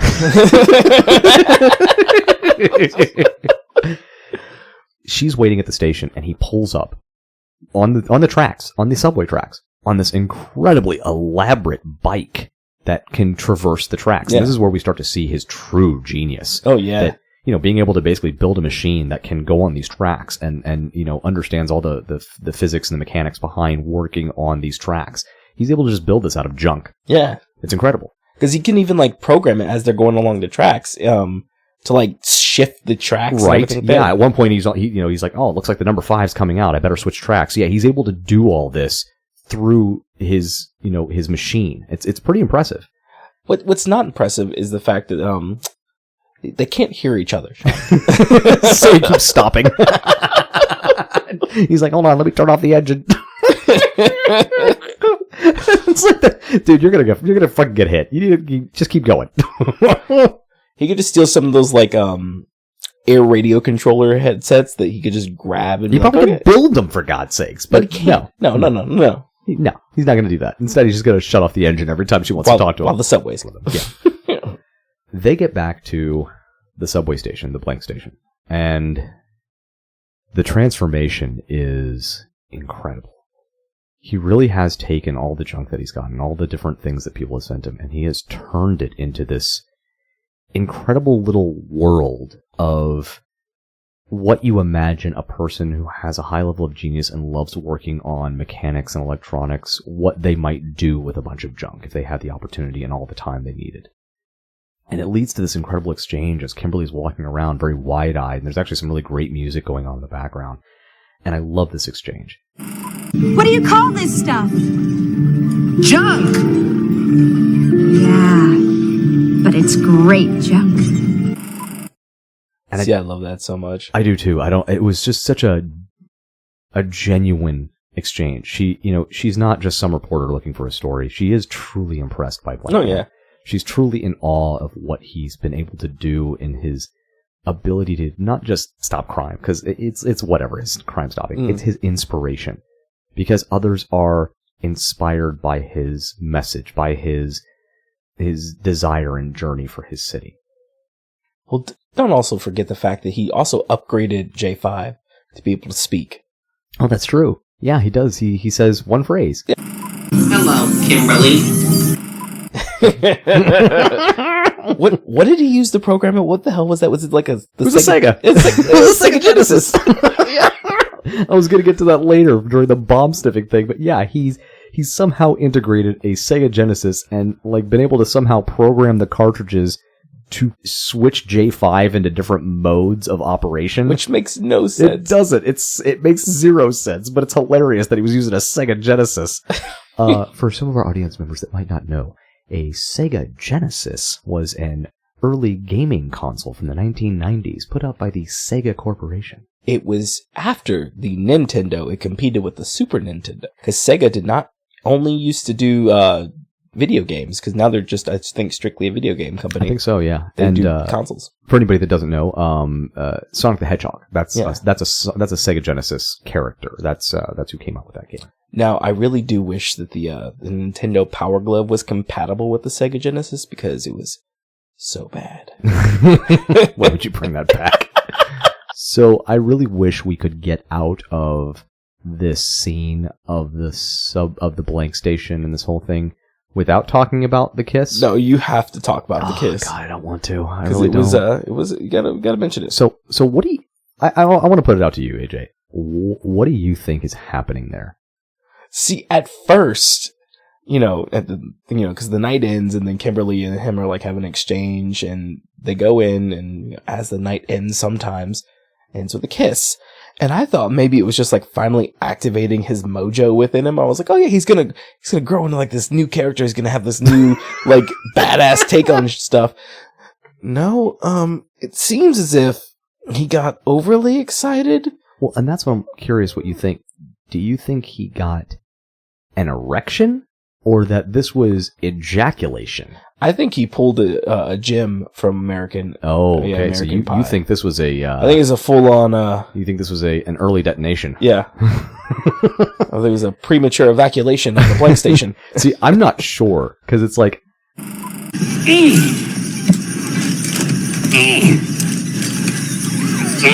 J5! What's happening?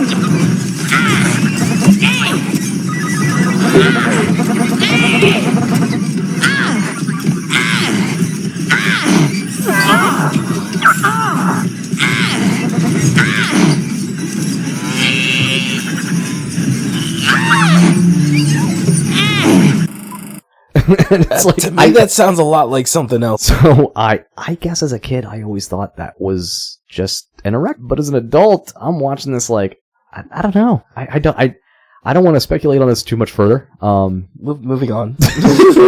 But it's a weird thing that happens, and I think it's just reinforcing, because obviously we've come to this point where Blankman has come into his own. He's a superhero in the eyes of the citizenry of the city. He's garnered the affection of Kimberly Johns. Everything a superhero could possibly want. But it's like the filmmakers want to remind us, like, oh, by the way, you do remember he's a geek, right? And one kiss is going to set him off. Well, it's almost a throwback to, like, Family Matters with Urkel. When Urkel has something happen, like, he does this weird thing that happens as well. When he's going to, like, shift into his other form. I forget his name. Urkel. Stefan Urkel, Urkel. yes. Yeah, it's almost like that, and that's what I thought was the build-up to that, but that's not what happened. All of this Blankman mania inspires the mayor even further, and he decides he needs to start not just severing ties with the criminal element of the city, but also keeping the promises that he made in the first place. So he goes on TV, and he announces that he's going to pay the debts of the city workers, get everybody paid, get the economy moving again, and that he also wants Blankman there to honor him. In any other movie, I think we might think of this as like some sort of trap, but it really isn't. He's not working with anybody. No. This isn't anything nefarious.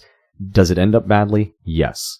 But it wasn't intended that way. And it's not his doing. And it's not the mayor's doing. The mayor actually has turned around here. He actually has been inspired by Blankman. So Blankman shows up. He, thanks him, and, Blankman obviously gives credit to Kimberly instead of his own brother, but it is what it is. And the mayor is super excited. So he's like, hey, come on, let's go get your money. And they're about to go inside the bank.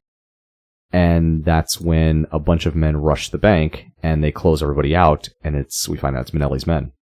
A lot of things kind of happen in this scene, but to get us kind of fast-forwarded here, they tie the mayor using chains to the door of the vault. Minnelli comes up through the floor, and which is obviously going to be their escape route when they do eventually escape, and Blankman is sent in by the police to try to negotiate the situation, because the police are freaking useless in this film. Mm-hmm. So Blankman goes in. While they're not able to stop everything that takes place, they are able to prevent the men from stealing the money. So Blankman and the mayor, since he's tied to the door, they kind of work together, and he uses one of his stink bombs to get all the guys out of the vault.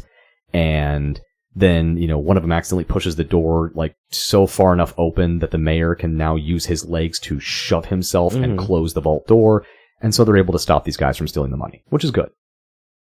The problem is that, and this is like our first introduction to this, which is interesting, because obviously up until this point, Minnelli has used things like assassinations. Yeah. We don't really associate him with bombings, but now we're going to. It's like that's his thing now. Yeah, right. They kind of just shifted and made this like this is something we should have known about him all along. But I love the exchange between Minnelli and Blankman whenever he's like, "You fiends!" And then he's like, he talks like a guy out of the Funny Papers. He does say this like they both do. They both talk like stereotypical villain and hero. It's kind of fun. Like I said, I watched the movie and I instantly think of the Penguin whenever I watch. It's like the actual early version of the the 60s version. The 60s version, yeah. Without Adam West. Minnelli sets this bomb and then leaves, and the guys are supposed to get all the money out, but, they're able to thwart that effort. So Minnelli sets the bomb for 3 minutes, which is pretty scary, right? Yeah. While he's trying to defuse the bomb, Kevin comes in. He sneaks his way into the bank, and he's trying to find out what the hell is happening, and obviously he sees that there's a giant hole in the ground where obviously Minnelli and his men have escaped. There's nobody else there except for Blankman and the mayor, who is strapped to the vault door. And there's Blankman desperately trying to stop this bomb. And this is a really weird scene, because there are some comedic lines that are delivered, but this scene gets pretty fucking serious. Blankman is kind of trying to think into his head. He's like, okay, red wire, blue wire, positive, negative, positive, negative. He's trying to think of it through his head. He flips a switch on the bomb, and it stops. And the mayor is super excited. He's like, oh, thank God. Everybody's happy. They're like, okay, we're all going to live. Mm-hmm. Things are good. But that's when Kevin realizes that he still hears ticking. He's like, why do I still hear ticking? Yeah. He even repeats the line, why do I still hear ticking? And that's when they find the bag full of explosives. I'm going to step outside the excitement of this moment for a minute, because I'm a little annoyed by this part. The bombs are in a bag. Yeah. And they've got time. Throw the bag somewhere, and the mayor might live. See, I think the most hilarious part of this entire scene is whenever Kevin walks in and he looks at the mayor and he goes, "Oh, this white boy dead." This white man is dead. You can't save him. But Kevin discovers the bag, and I think we're just kind of working with the assumption there's just not enough time to do anything but run the hell out of there. And it does move pretty fast. And I gotta be honest, even though this movie is a complete goof, if you will, this scene was kind of touching. Yeah. They're about to run out.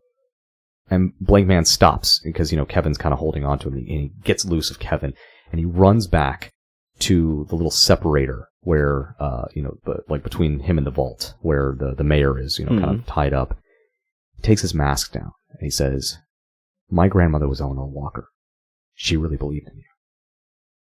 And the mayor says, "I'll give her your love." The clock. Reminding Blankman that if he doesn't get out, he's going to die. Yeah. And it's just, for someone who had such a tumultuous beginning in his mayoralship, I don't know how you say that, mayorship? In his mayorness, in his mayo... His office? For somebody who had such a tumultuous start, this is a amazing end to this character, because he gets to be a hero. He gets to, save Blankman and Kevin and basically the entire city's money, and make sure that, Manelli isn't successful in any of the things that he tried to do here. Except for one thing. Yeah. He destroys Blankman's reputation. Because that's what we see as the fallout. Blankman and Kevin, they run out of the bank, there's an explosion. Everybody in the city is pissed because now they can't get to their money. Because, it's, it's still there, and they'll eventually get to it, but they're not going to get to it today. Because, there's kind of fire in the way. And now the mayor is dead. Well, I thought that didn't the money all burn up? No. Remember because, because the vault is, it's probably fireproof and all that. And the mayor even makes note, after they thwart the henchmen of, at least the city's money is safe. So the money was fine. They were going to eventually get to the money.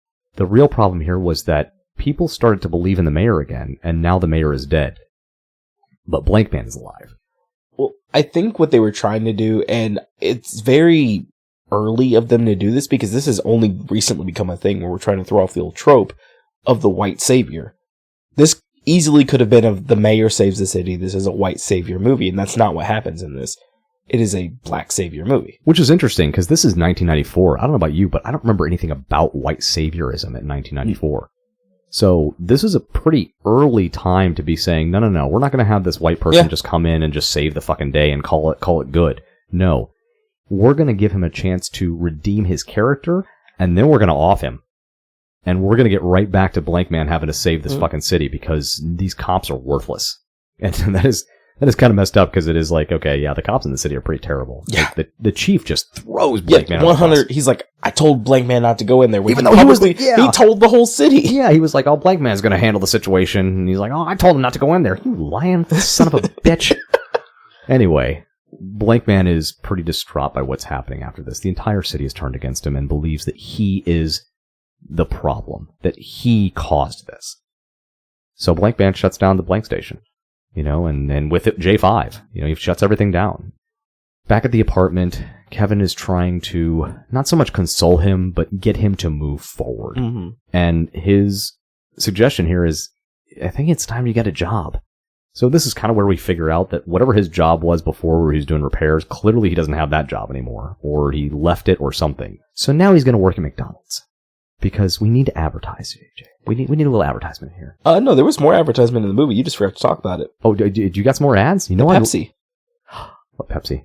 You don't remember the Pepsi? I don't remember. He had Pepsi cans on his device, but then J5 also dispenses Pepsi to him and Kimberly. That's true, yes. J5 does dispense Pepsi. Oh, you're right. Oh, I love advertising. I know you do. As soon as I saw this, I was like, it's another fucking advertisement. It is an advertisement. It's an advertisement for...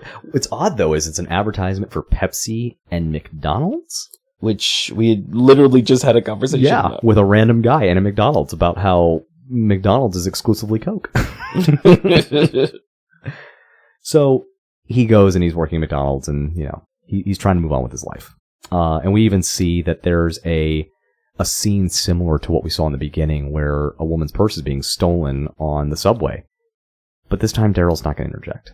He's lost the fight. He's lost the willingness to to fight for good because he doesn't think there's a point anymore. So this woman's purse just gets stolen, and she actually blames him, like calls him a weak, goofy bastard. She's mad at him for not doing anything. It would be at least something if we could end it here and let Blankman, quietly slip off into the sunset without ever being heard from again. But of course, this is a superhero movie. That's not what's going to happen because Minnelli, he doesn't like the fact that his ego has been hurt, that he didn't get the money that he wanted to, and he didn't get to kill as many people as he wanted to kill. Oh, yeah. He's not happy. Much like he dealt with Daryl and Kevin's grandmother when she made, just a slight small penis joke. He's not going to let this slide. So he shows up to Hard Edition, and Stone is saying that he can offer him Blankman in exchange for an exclusive interview. What Stone tells Minnelli is that Blankman has a bit of a romantic relationship with Kimberly Johns. Mm-hmm. We have very much a Lois Lane thing happening here, with the whole, even though it's like Batman, Superman, but, he's kind of doing like the whole, like, hey, if you kidnap that reporter. Yeah. Well, that's exactly what they do. They kidnap Kimberly Johns, and they use it to set a trap. Right before, however, Kimberly is kind of reviewing some tapes, and she starts piecing everything together. She starts to realize not only that Eleanor Walker was the grandmother that Blankman was referring to when he said that this is the reason why he started to become Blankman. He's also able to piece together using other footage of interviews with people around the area in past events that Minnelli is responsible for his grandmother's death, that he was the one who ordered the hit. Mm. So she tries to call Blankman to tell him what's going on. But it's actually Kevin who picks up the phone. So Kevin is the one talking to her, and he's getting this information. And that's when Minnelli comes in and he kidnaps her and, ties her up and, does the, on the train tracks, right? I love it, though, because he's very just like, he's embraced being a supervillain at this point. He really has, yeah. It's weird because there's always this argument that the thing that created the supervillains were people like Batman. Like, if Batman had never existed, or if Superman had never existed, we never would have saw the rise of such, a different class of criminal. It's what Heath Ledger's character, I think, tried to suggest in the Christopher Nolan Batman, that the reason for his existence is because of Batman. If he hadn't have, come out of the shadows and started doing what he had done, then he would never exist. The Joker never would have existed.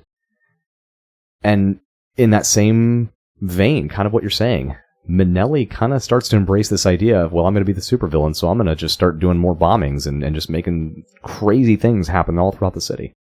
So now, Minnelli is in the news studio. They're down in Hard Edition. They've kidnapped Kimberly Johns, and they're about to essentially make Stone a hostage as well, while they wait for Blankman and other guy. Which is crazy to me, because whenever they're initially talking to Stone and they're trying to get this to go, he's going along with it. He's like, yeah, we'll totally do this.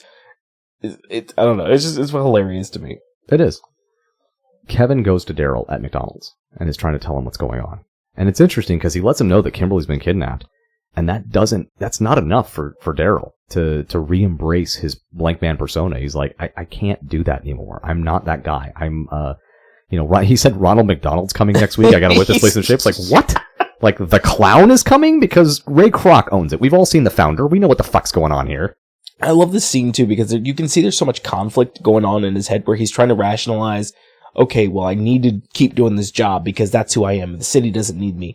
But I'm also Blankman. I need to save this. You can tell he's, like, really going back and forth in his head. And you can see just on his face, he's like, I really don't know what I'm supposed to do. And it's really the last thing that Kevin reveals that brings Daryl out of that conflict and gets his mind back in the game. He lets Daryl know that Minnelli killed Grandma. And Daryl he's like, okay, I'm in now. And he has one last stipulation, though. Yeah, he's like, but you're going to wear the costume, right? And Kevin's like, no. And he's like, and then he goes back. He's like, I need 3 cheeseburgers. He's like, fine, I'll wear the goddamn costume. So now we get to talk about Kevin's costume. Oh, God, it's so much worse. He looks like a fucking crack. He does look like a crackhead. So Kevin's costume is a Michigan sweater with football shorts a green, like, Halloween masquerade mask, and a fucking fedora. And of course also has the blanket, like, tied around his neck. The thing that's hilarious to me is that the mask seems like way too small for his face. It really is. It's way too small. You could tell it was like it was a mask from when they were kids or something. Yeah. It's really bad.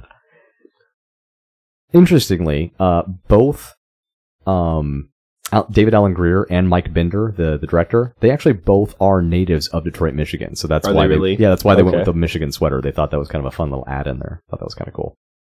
So we're back at the news studio, and it's hard to tell where we're at, because at some point J5 is making his way to them, but he's falling down the stairs, so you think they're in the basement where Hard Edition is, but the way Blankman and Kevin enter the building is through a window, so I don't know whether they're on like the 13th floor or the basement. I have no idea where they are at this point. I'm not gonna lie, I can't tell you, because while I was watching this, I was also putting together like a new piece of furniture that we got. So I was like half watching, half this. I looked up and they were in the building. I was like, oh yeah. What'd you get? Was it from IKEA? No, it was not from fucking IKEA. Well, where's it from? It was from Amazon. What was it? That has no relevance, but it was an entertainment center. Well, it's like a dresser entertainment center. Oh, so it's an entertainment center, and you don't think that has relevance to the fact that we're talking about the entertainment industry? Bam. Linked. So what's going on with Malini and Manelli? Maloney?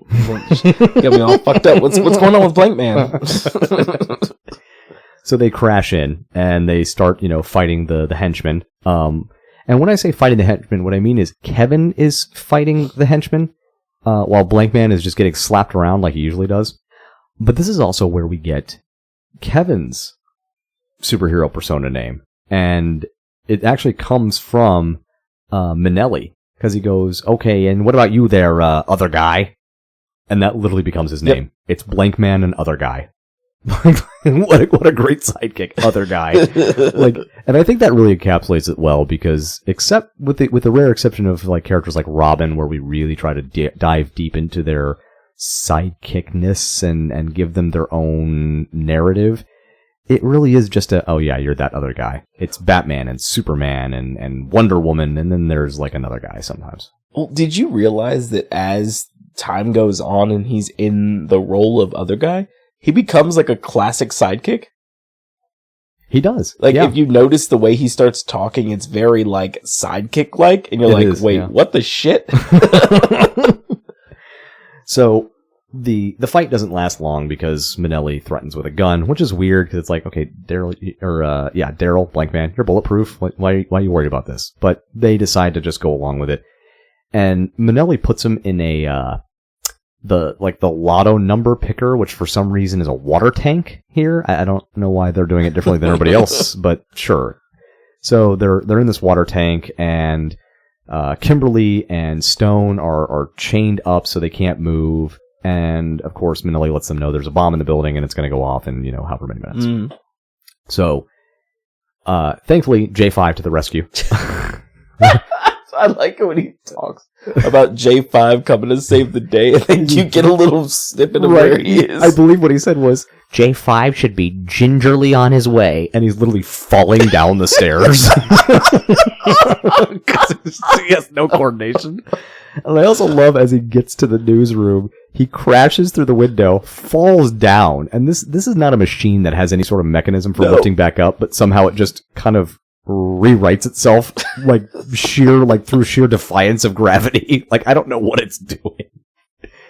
So the thing comes over and it drills some holes in the glass, and they're able to kick their way out. Yay. Blankman and no. He tells Other Man that he should have the ability to kick it open now because it's weakened.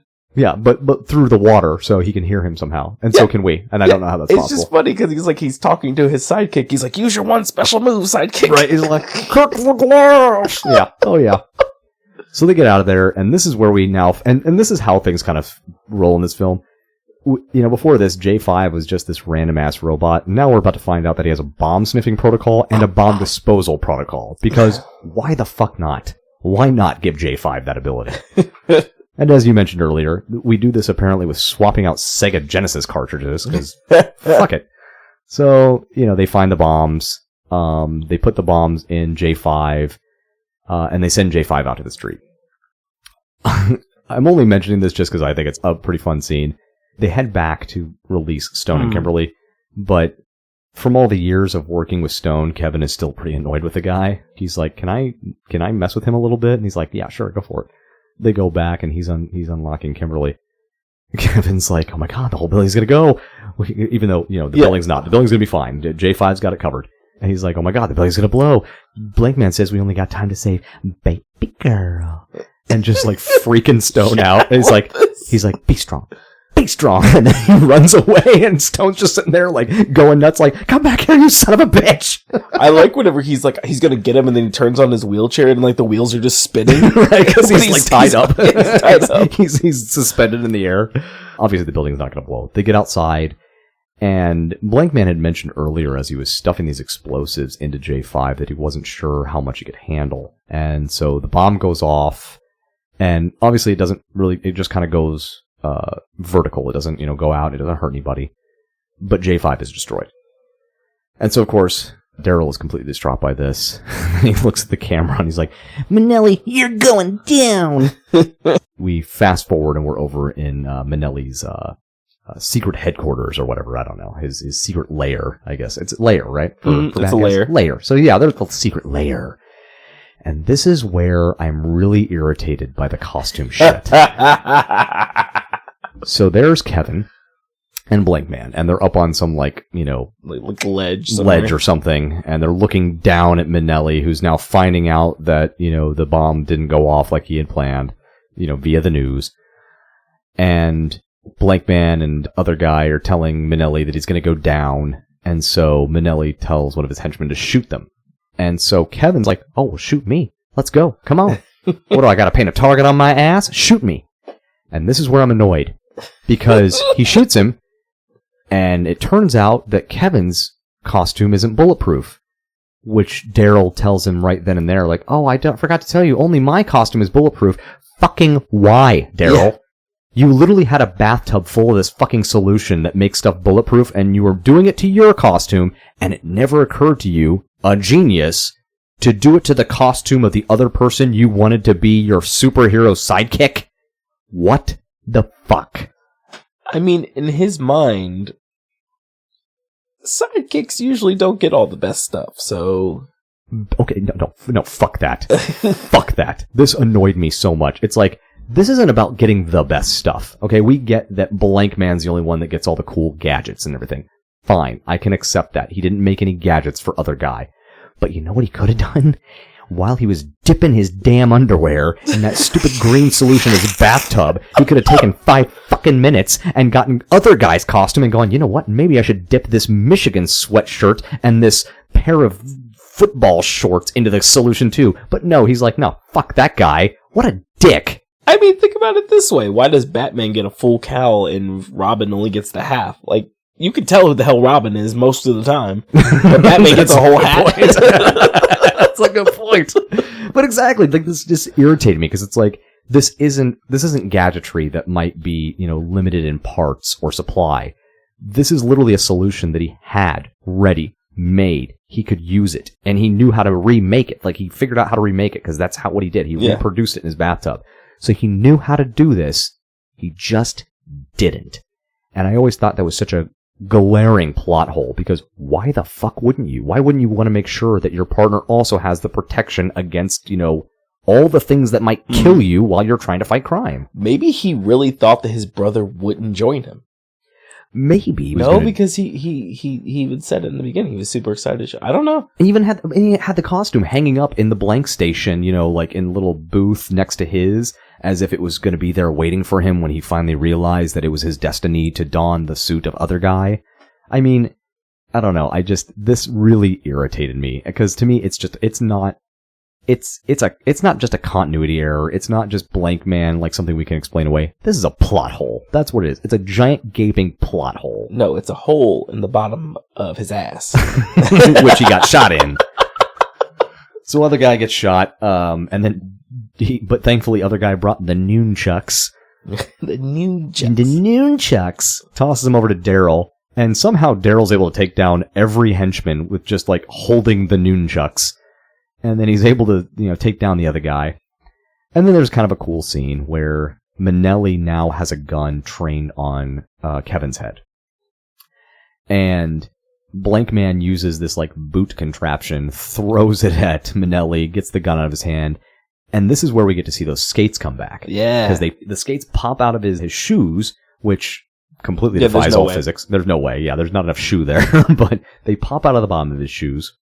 And then these like little flashlights, they turn, and apparently they're rockets. Yeah. So they start propelling him forward. It's really cool. And so he basically shoves Minnelli onto like a dumbwaiter, or not a dumbwaiter, but a cart. Like a waiter's cart. Yeah. And he just starts pushing Minnelli out the frickin', like, through all these different doors, right? It's kind of fun.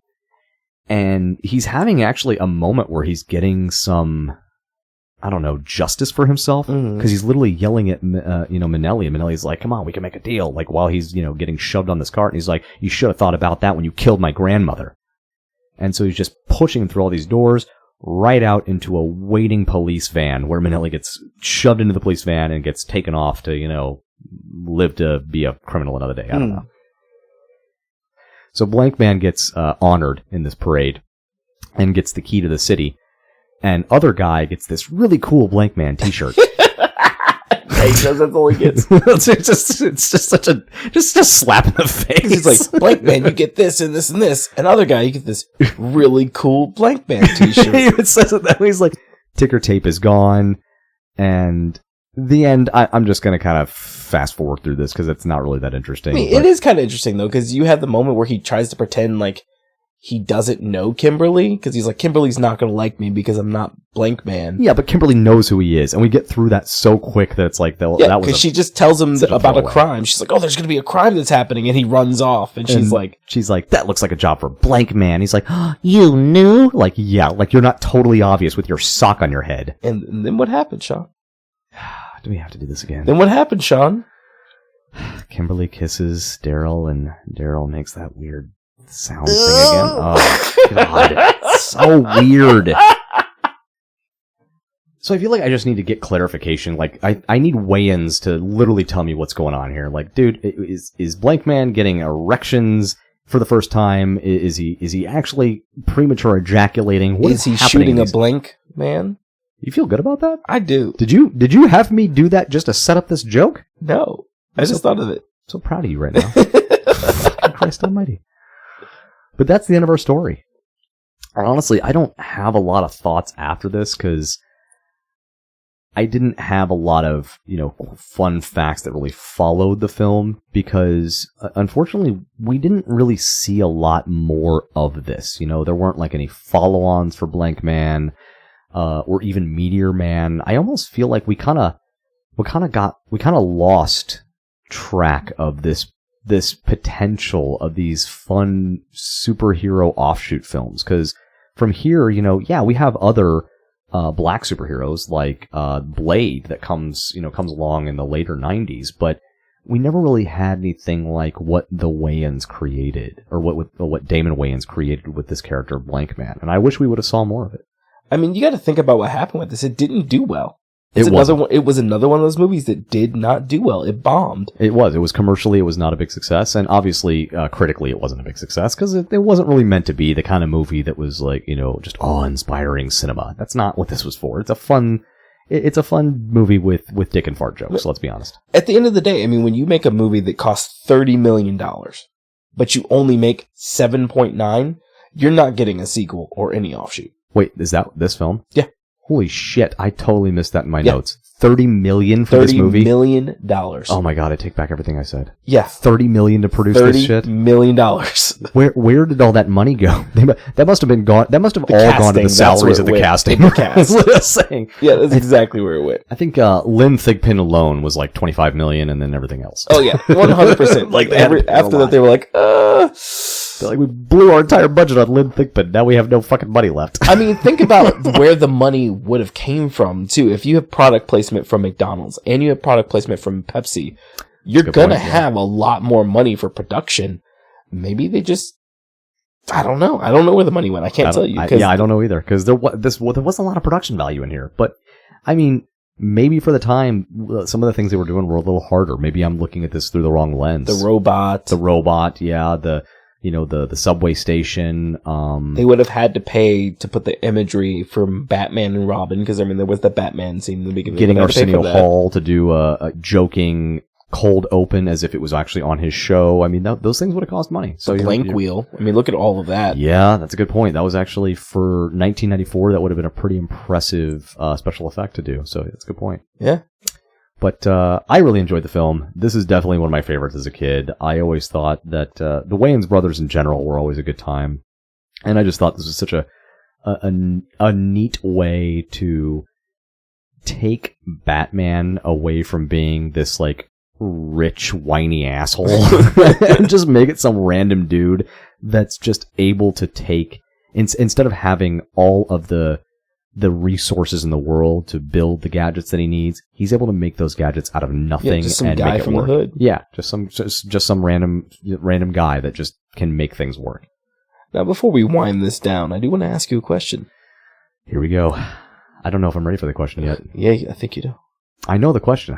I don't know. I don't know who Sam Elliott would play in this movie. Yeah, who is it? I don't know. I don't know. Maybe because we've talked about this. You can't put Sam Elliott as a bad guy. So he can't be Minnelli, and he's clearly not. He's not Blankman. He's not other guy. You know. I don't think he fits well into that. So I don't know. Maybe the mayor. Maybe Stone. Oh, he might be funny as Stone.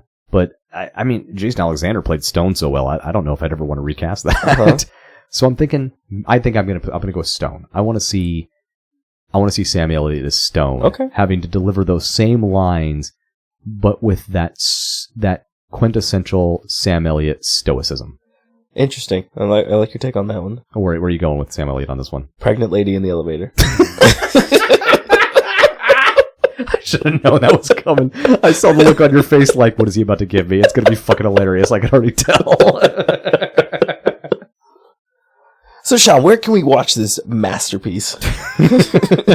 You can see the masterpiece that is the 1994 Blankman on Prime Video, Vudu, or Apple TV. However, it is not included in any subscriptions. You will have to pay a $3.99 rental fee for any of them. Yeah. That said, if you have a used DVD store near you, I was able to find a copy for $5.99. So for just $2 more, you can just own the film outright on DVD if you want to go that direction. So as we've mentioned, guys, for the next couple episodes, you will be getting something a little bit different. We're going to be releasing some discussion episodes. We take a few weeks off from our regularly scheduled program, and we'll give you a little bit of extra stuff. Until that time, our music is created by Augusto Denise, logo by Arpon Design, mixing and editing by IPTT Studios. And we want to hear from you in your own slice of toast. Tell us about the films that you think we and others should see, actors to showcase, or topics to discuss. You can reach us on Instagram at IPTT_podcast, email us directly at IPTTpodcast@gmail.com, or interact with us directly through the Spotify app. And I will say, we just got a new link tree as well on our Instagram. Ooh. And when the forces of evil are terrorizing the city, but Blankman and other guy are nowhere to be found, remember. Oh, yeah, you can always get more toast. Thanks for listening. 'Cause that'll take all the fun out of it, silly Billy Gumdrops.